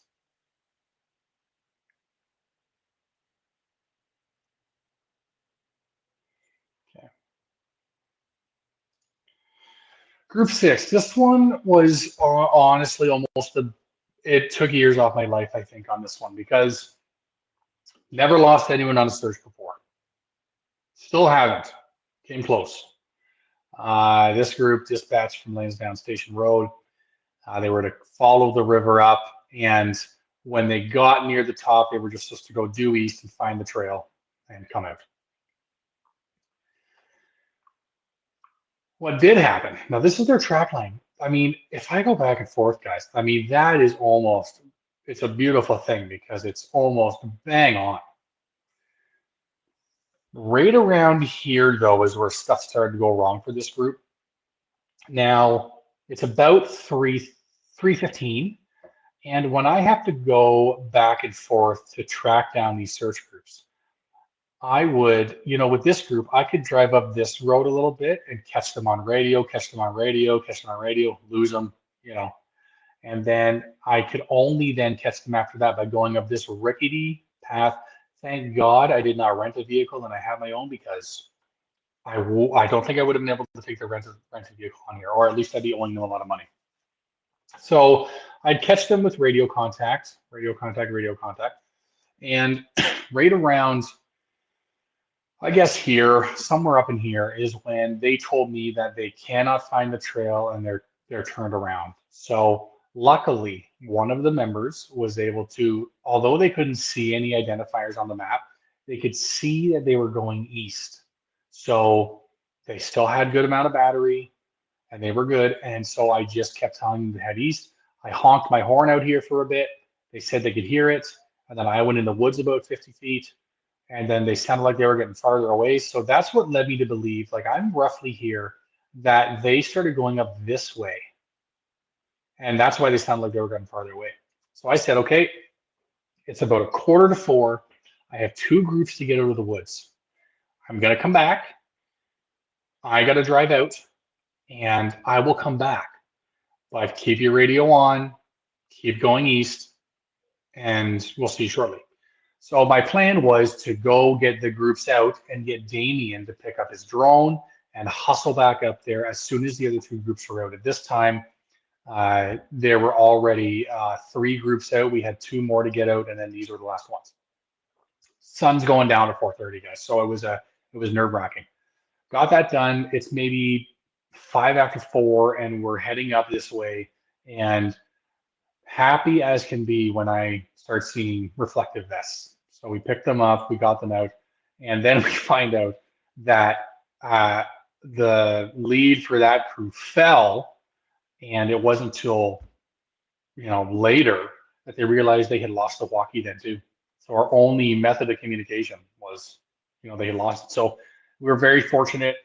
We did have the drone on standby. Like we just in case an event happened, and it was exactly just in case it did, we would have had time to locate them, and I'm grateful for them. This, by the way, group, 9.8 kilometers. Crazy. If we were to add up everyone's individual lines, it's over 100 kilometers easy. For to do each group, we're looking at more like 40 kilometers that each group would have did together. It's not square kilometers, but you're walking that line, making sure that it's done. And there's the map builder overlay showing you the water. This is the totality of the search. So it shows you all the lines and what it looks like after when we put it all on the map. Yeah, I mean, it's not exactly like we shot it out to be, but in the beginning, but it is. Okay.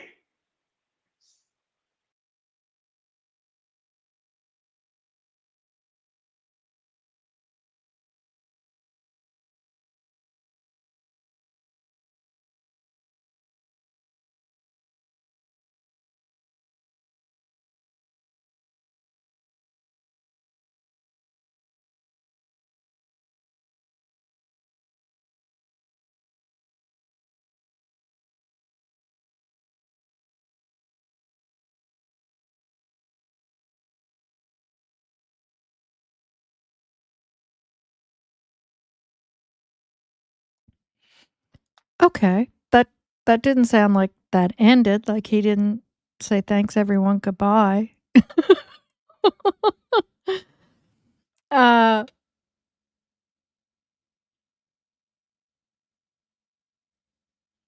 I think he accidentally shut that turn clicked it off by mistake or something. I'm gonna guess.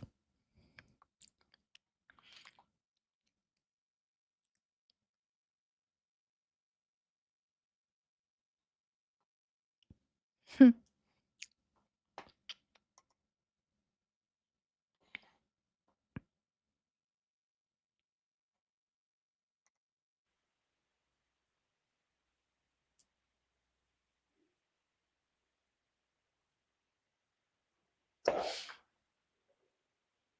Okay, guys.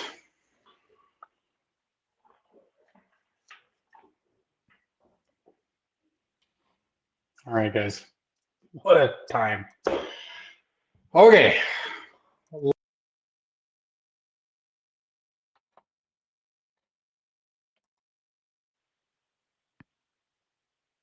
Yeah, this is my 4th video tonight. Okay, let's see here. Get back to. I'll pull up the questions that I can see here. Okay. Okay, I guess he's gonna answer some questions now. 350 comments. Here we go. Can't go through all those.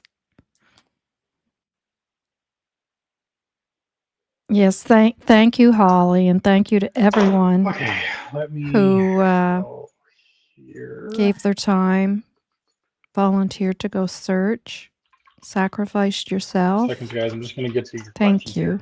And then you can always come back and watch this if you're not sick of me yet anyway.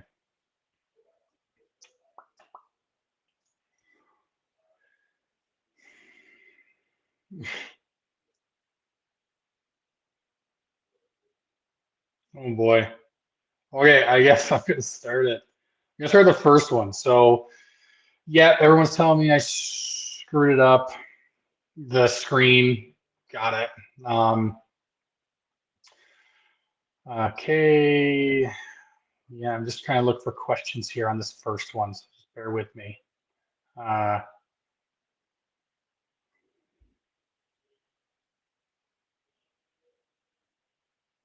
Thanks for all the nice comments, guys. We do our best.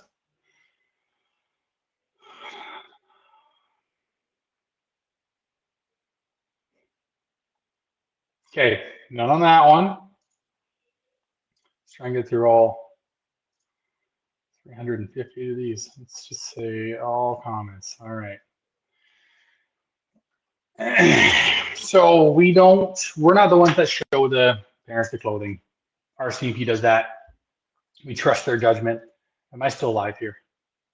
I am. Okay.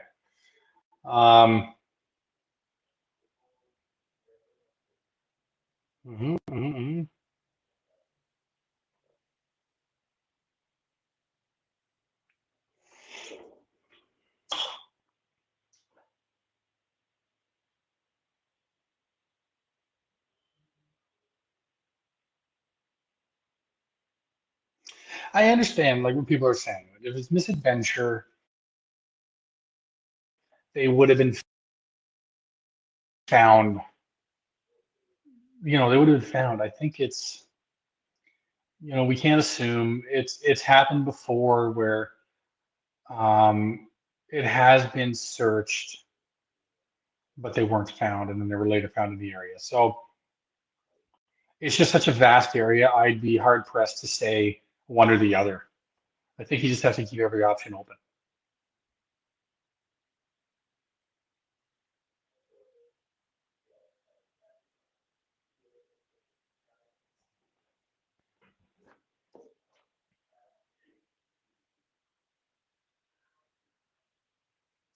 Why would there only be one boot print? I know. I am getting conflicting information on that. If it was one boot print or a cluster, and I think it's just no matter what, it's a child-sized boot print, and whether it's a cluster or not, it's still evidence in the same way.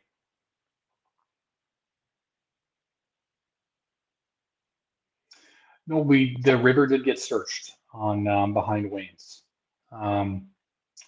It was cleared completely, that whole river behind him.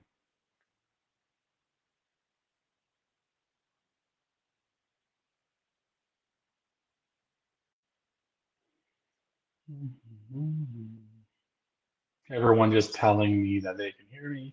Thank you.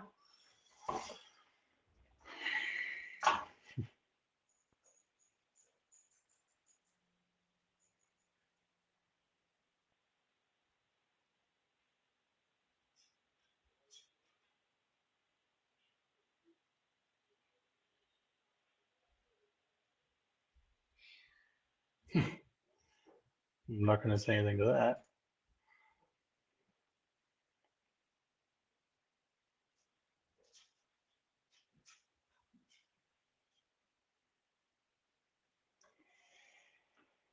I'm just working through, guys. There's 300 comments, so I just want to see. I just want to answer back some questions that I can.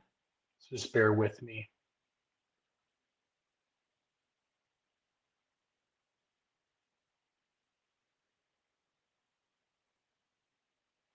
Regarding the pull-up on the t-shirt, I don't know. I don't know if it was a pull-up or if it was just underwear. When I'm looking at the picture, I just want to err on the side of caution, and I don't know what it was. Underwear of sorts, I guess. But anyway, well, the police have it now.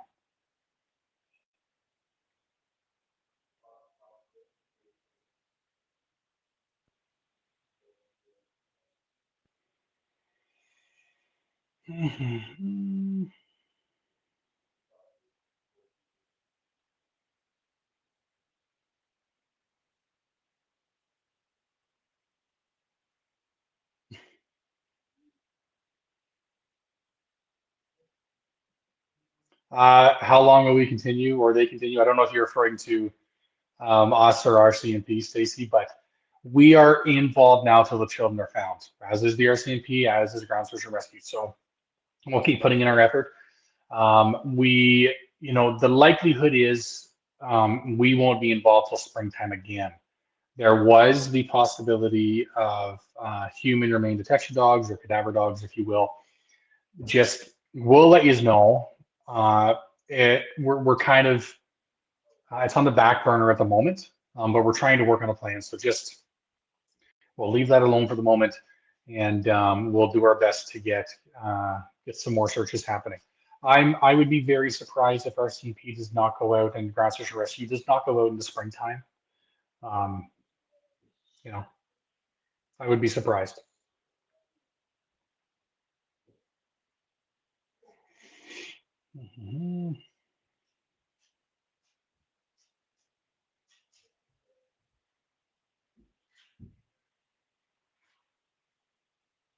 Yeah, some of these I just can't answer, guys. But my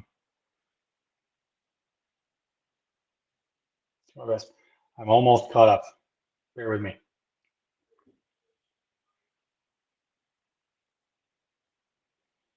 Oh, people are just putting down the numbers. Okay, I didn't know you do that. You put down your numbers. Oh, when you come in, and then I'll go back to the live I'm on and just get caught up on questions if y'all are asking questions there, okay?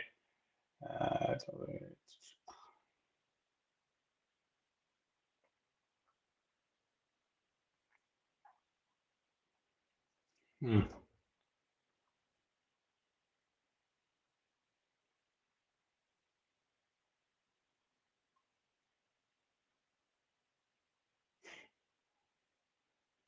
I just saw the comment, James is a tank.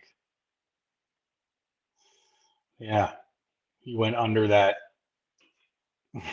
James is the guy that, well, Melissa, when she was searching with us earlier this year, she was the person I'd say, go down that hill, go up that hill, go down the hill. James is now that guy. I could ask him to go in anywhere and he will go and clear it for us.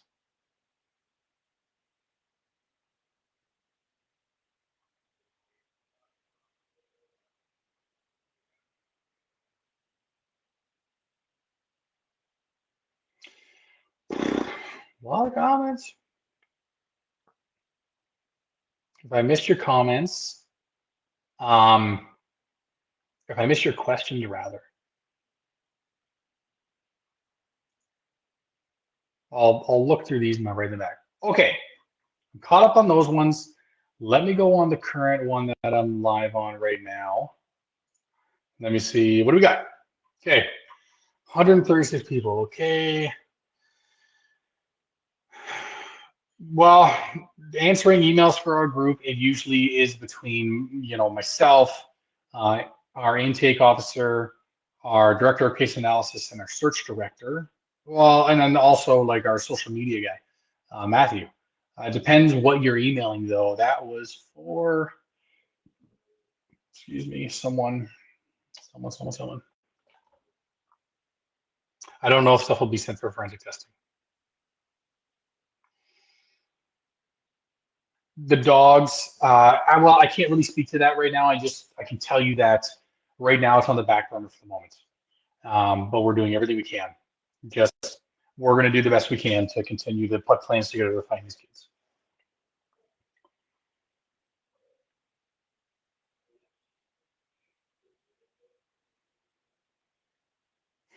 James is the tank, 100% again. Got it. I'm going to get him a shirt that says tank.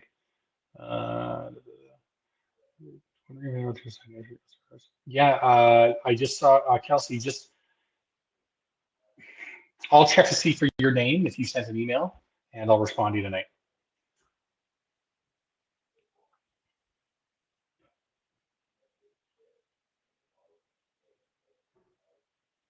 Okay, yeah, I see Carrie responded to that as well. Okay. It looks like I'm caught up. I may stand for a couple more minutes.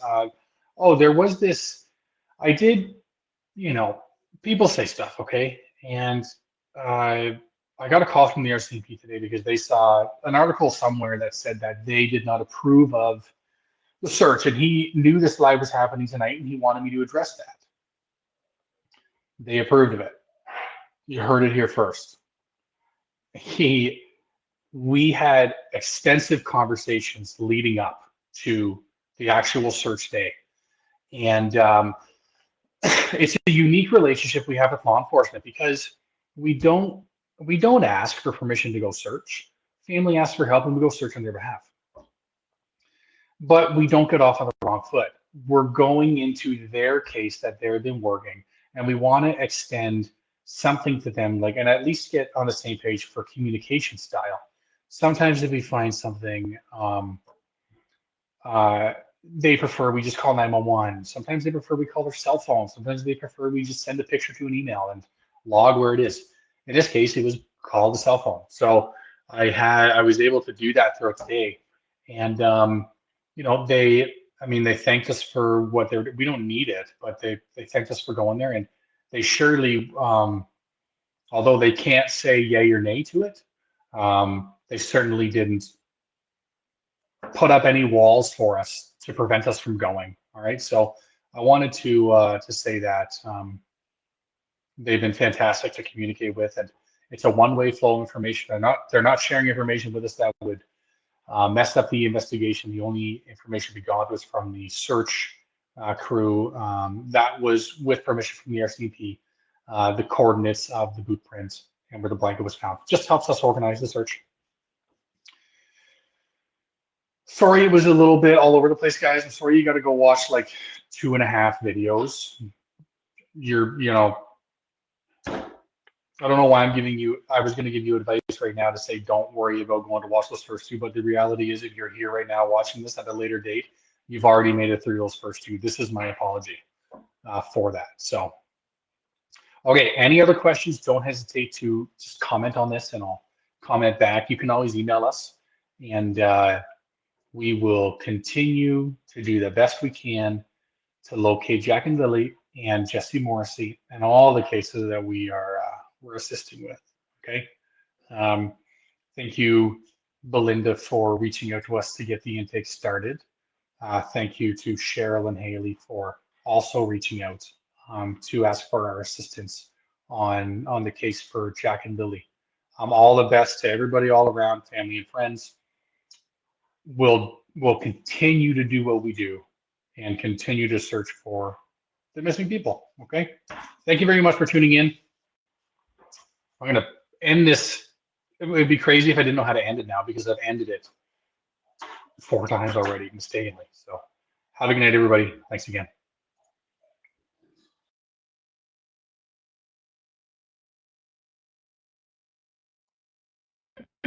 So there you go. There you have it. So I guess the cadaver dogs are on hold for now.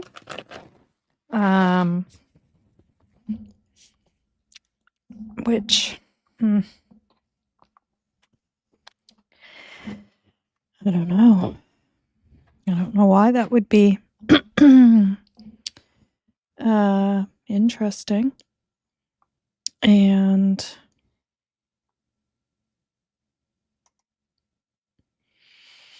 yeah.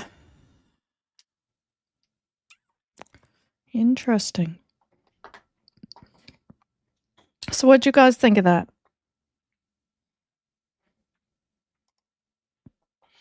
That was pretty good, I think.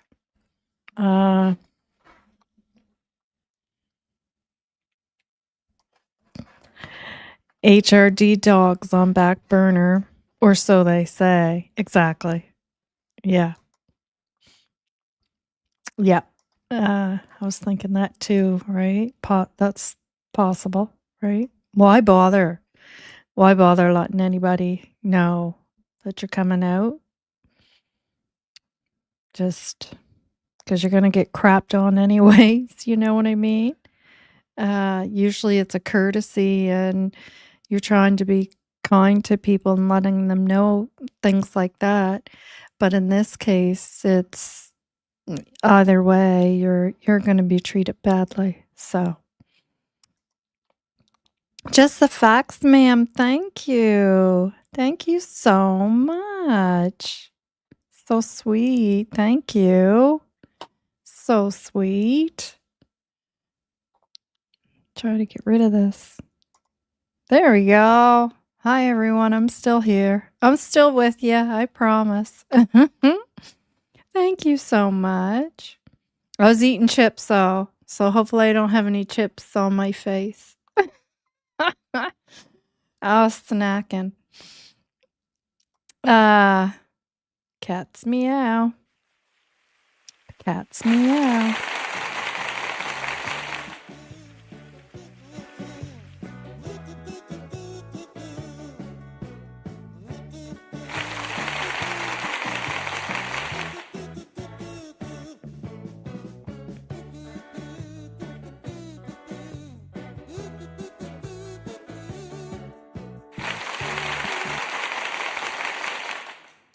Thank you so much. That is so kind and sweet of you. Thank you very much.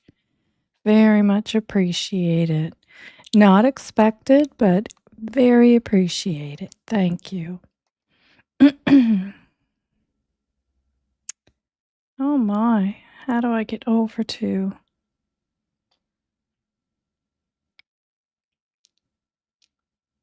Oh, there it is. I was like, where did my chat go? I couldn't find it. It was the hunter that located Derek Kruger. Yes. Yep. And that happens quite a bit. Yep. I'm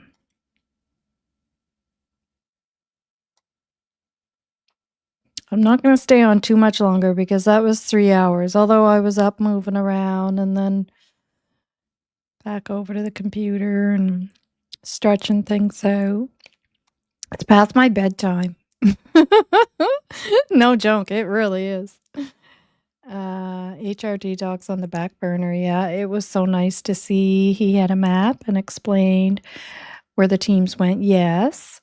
Yeah, I'm in like with him. I'm in like with him too. They are trying and tired of the main thing, right? They are trying and tried is the main thing. Yes, absolutely. Yes. Thank you again. Just the facts, ma'am. Thank you. Yeah, yes, very good. I think so too. The search team is professional. Excellent job. I agree. Aw, thank you. Just the facts, ma'am. Right back at ya. I missed the part. Dogs were in hold. Yes, they're on hold. That's what he said. I'm gonna have to go back and listen to the whole thing because when I was first reading your guys' comments and putting them up, I was so distracted. I couldn't really pay attention to what he was saying. And then I thought, oh, the heck with it. I'll just listen to it again. Like I want to hear what he says about the boot prints there. And then I finally clued in. Oh yeah, I can put that up on the screen. What am I thinking?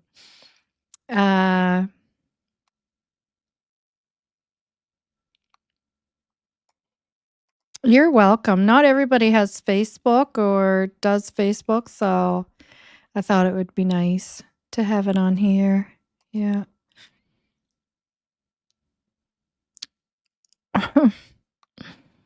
I hope, but like we just heard in the Billy Smith case, right? That, I mean, they knew he did it, right? But at the end of the day, and I mean, but that was back in the late 70s too, but maybe things are done different now. I don't know.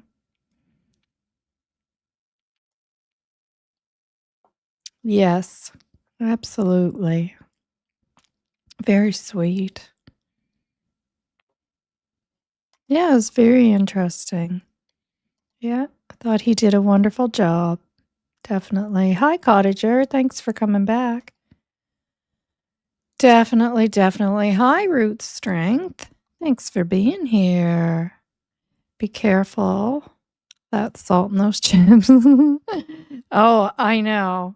I know that. Trust me. Yeah. But I don't eat sugar. I'm not a sugar eater. My doctor told me, like, treat yourself, right? Like, don't starve yourself of treats. And I'm just not a person that's been into sugar. And you can tell I'm getting tired because look at my left eye starting to get droopy. And I said, well, yeah, so for me, it's chips. I'll have some chips. Yeah. I love the way you said that, Nova. Snack. Yeah, snacking. I've been snacking. Maybe if they are lost in the woods, a hunter will find them. Though I don't think they are in the woods. Yeah, maybe if they were lost in the woods. Yeah. Yeah. I don't know. It's so hard to believe that they could be out there with all that searching, right? It really is. Yeah. Yeah. Nova, you need a bazoo. Yes. Yes. Yes. I will look into that. Yes. Nick, McGill University has specialized cameras. They have been able to find remains years old and buried from the elements in those years if they would be willing. You'll have to send an email to please bring me home. So, Diane, we shared Nick's live onto this live for those people who don't have Facebook or do Facebook like me. I'm not big on the Facebook thing. So Nick actually wasn't here with us on YouTube. So, but what you can do is reach out to please bring me home and send an email. And yeah, which I mean, they probably already know that stuff too, right? Because they're an organization, but you never know. Never hurts, right? Thanks. This was very interesting. All of it. Yeah. Oh, thank you. Yeah. There were a couple of cases when the bodies appeared after all the search teams left. In my opinion, the bodies were moved there afterwards. Yeah. I mean, if somebody has unalived somebody, right? I mean, any of that stuff is a possibility, right? That they're gonna do those things, just like we just heard in the Billy Smith case, right? They said he was moved. He was frozen and cut up while he was frozen, and then moved into the pond. So we know, right, that that's not out of the realm of possibilities. You are amazing. Oh, thank you, Diane. I don't know if you're talking to me or Nick, but or both of us. Yeah. Nova, you are beautiful on the outside and inside. Well, thank you very much.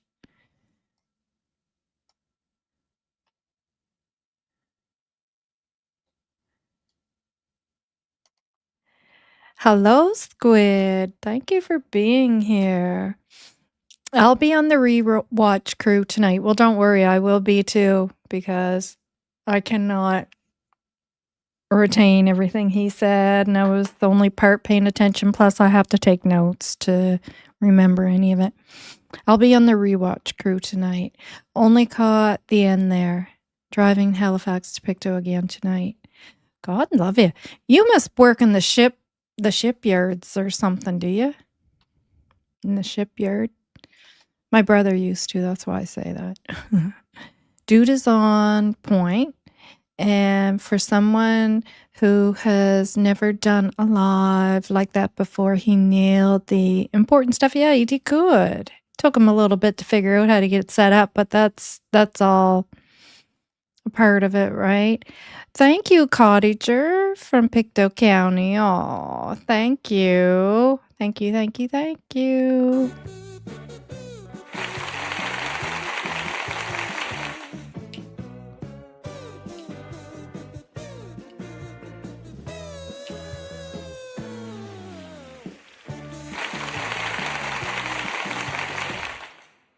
Thank you very much. So sweet, so sweet, so sweet.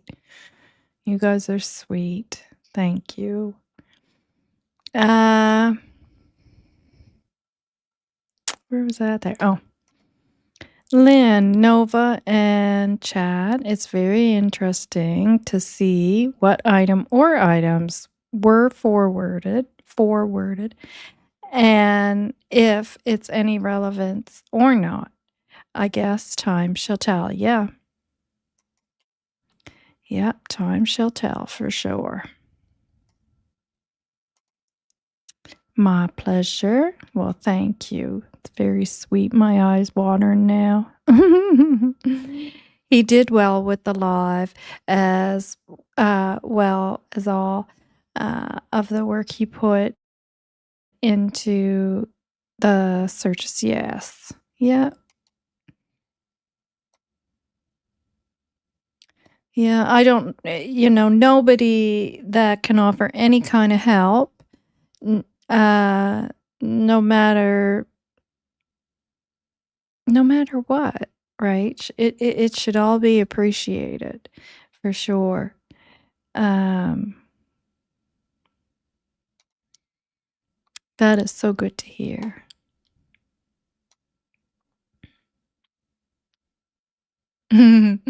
Chips are your go-to, are they, Mary? Oh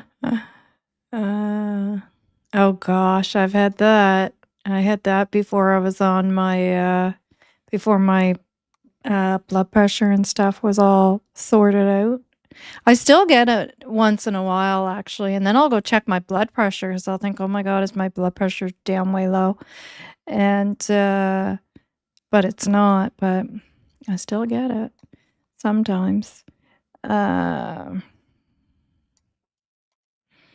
My son and I have snacks in common. He eats no sugar, but loves his chips and snack crackers. Yeah. Yeah, I got my snack crackers too.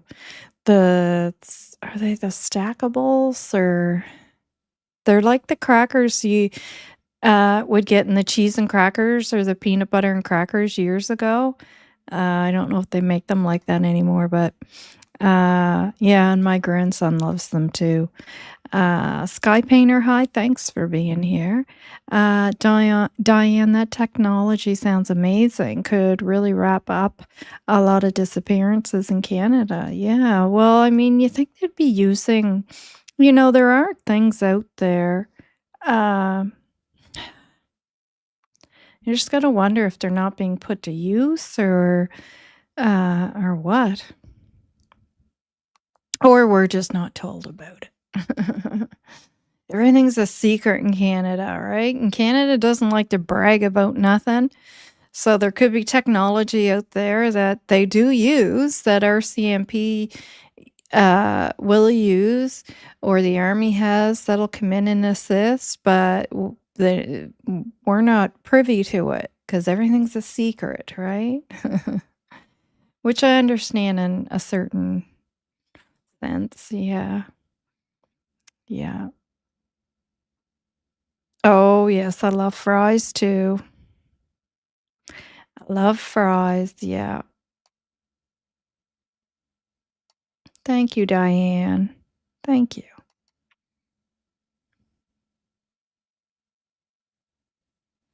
You're welcome. You're welcome. I think I'm gonna have. Oh, hi, trail hiker. You guys were all hiding in the bushes. Now you're coming out to say hi. I'm just teasing yous. Yeah.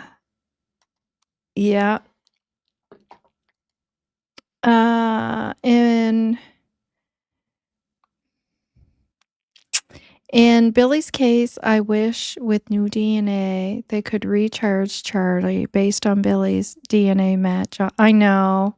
It's a shame, isn't it? Yeah. Lisa is what? Tom, I was just thinking that. Yeah, it is a shame. Or that they could figure out another way, you know? I've seen that before where although the person was found innocent later on, was found to have actually committed the crime via DNA, and then they were able to figure out another way, other churches delay to get them. No, the rewatch crew meaning now. Oh, okay. I want to know what kind of lip balm you use. Yes, I'm nosy. It's actually not lip balm. It's whatever this stuff is. I don't know what the name of it is. My husband bought it for me last Christmas, and it's huge. It's huge, as you can see. I don't wear lipstick. I have a natural red undertone, so my lips are naturally very reddish in my cheeks, so I don't have to wear blush or put any color on my lips. I've been like that my whole life. I remember the one thing my mother taught me was don't ever put lipstick on or blush because you already have a natural redness in the lips and the rosy cheeks. But so my husband bought me this last Christmas, and as you can see, the thing come off, so I can't really tell you what it's called, but it's huge. So I've had it for a very long time.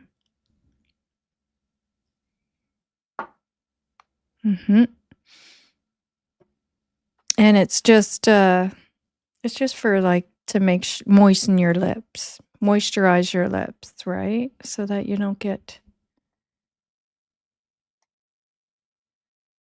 Yeah. Oh yes. Yummy.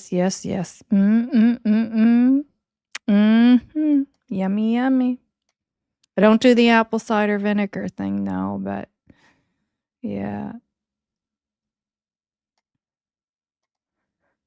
Altherm Labs has helped in so many. Oh, okay, good.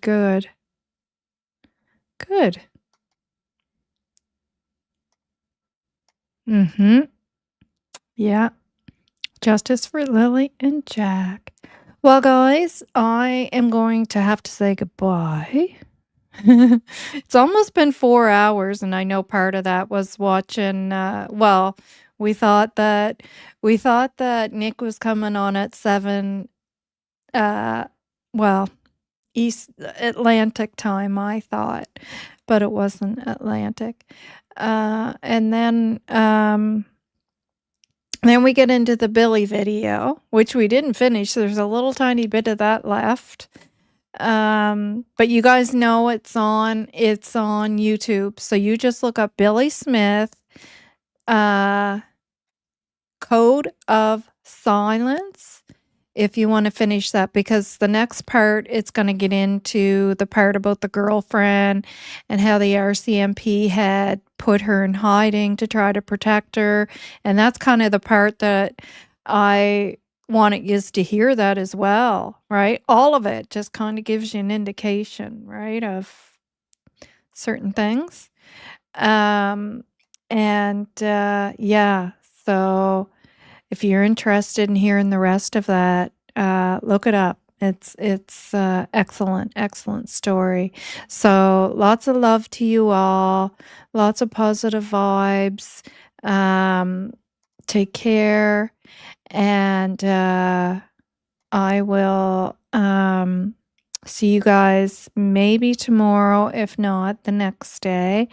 Again, thank you to Just the Facts Ma'am and Cottager and everyone else for being here, for subscribing, for being a member. And yeah, just for tuning in, even if you don't subscribe. So we will end with, I will play the lullaby song. We'll put Lily and Jack up. And when you see, yes, I'll get some rest. Yeah. And when you see my grandson, that's when I usually shut her down. As soon as you see him, that's when you know it's time. Everything's over and I'm hitting the X button. So take care, everyone, okay? Lots of love.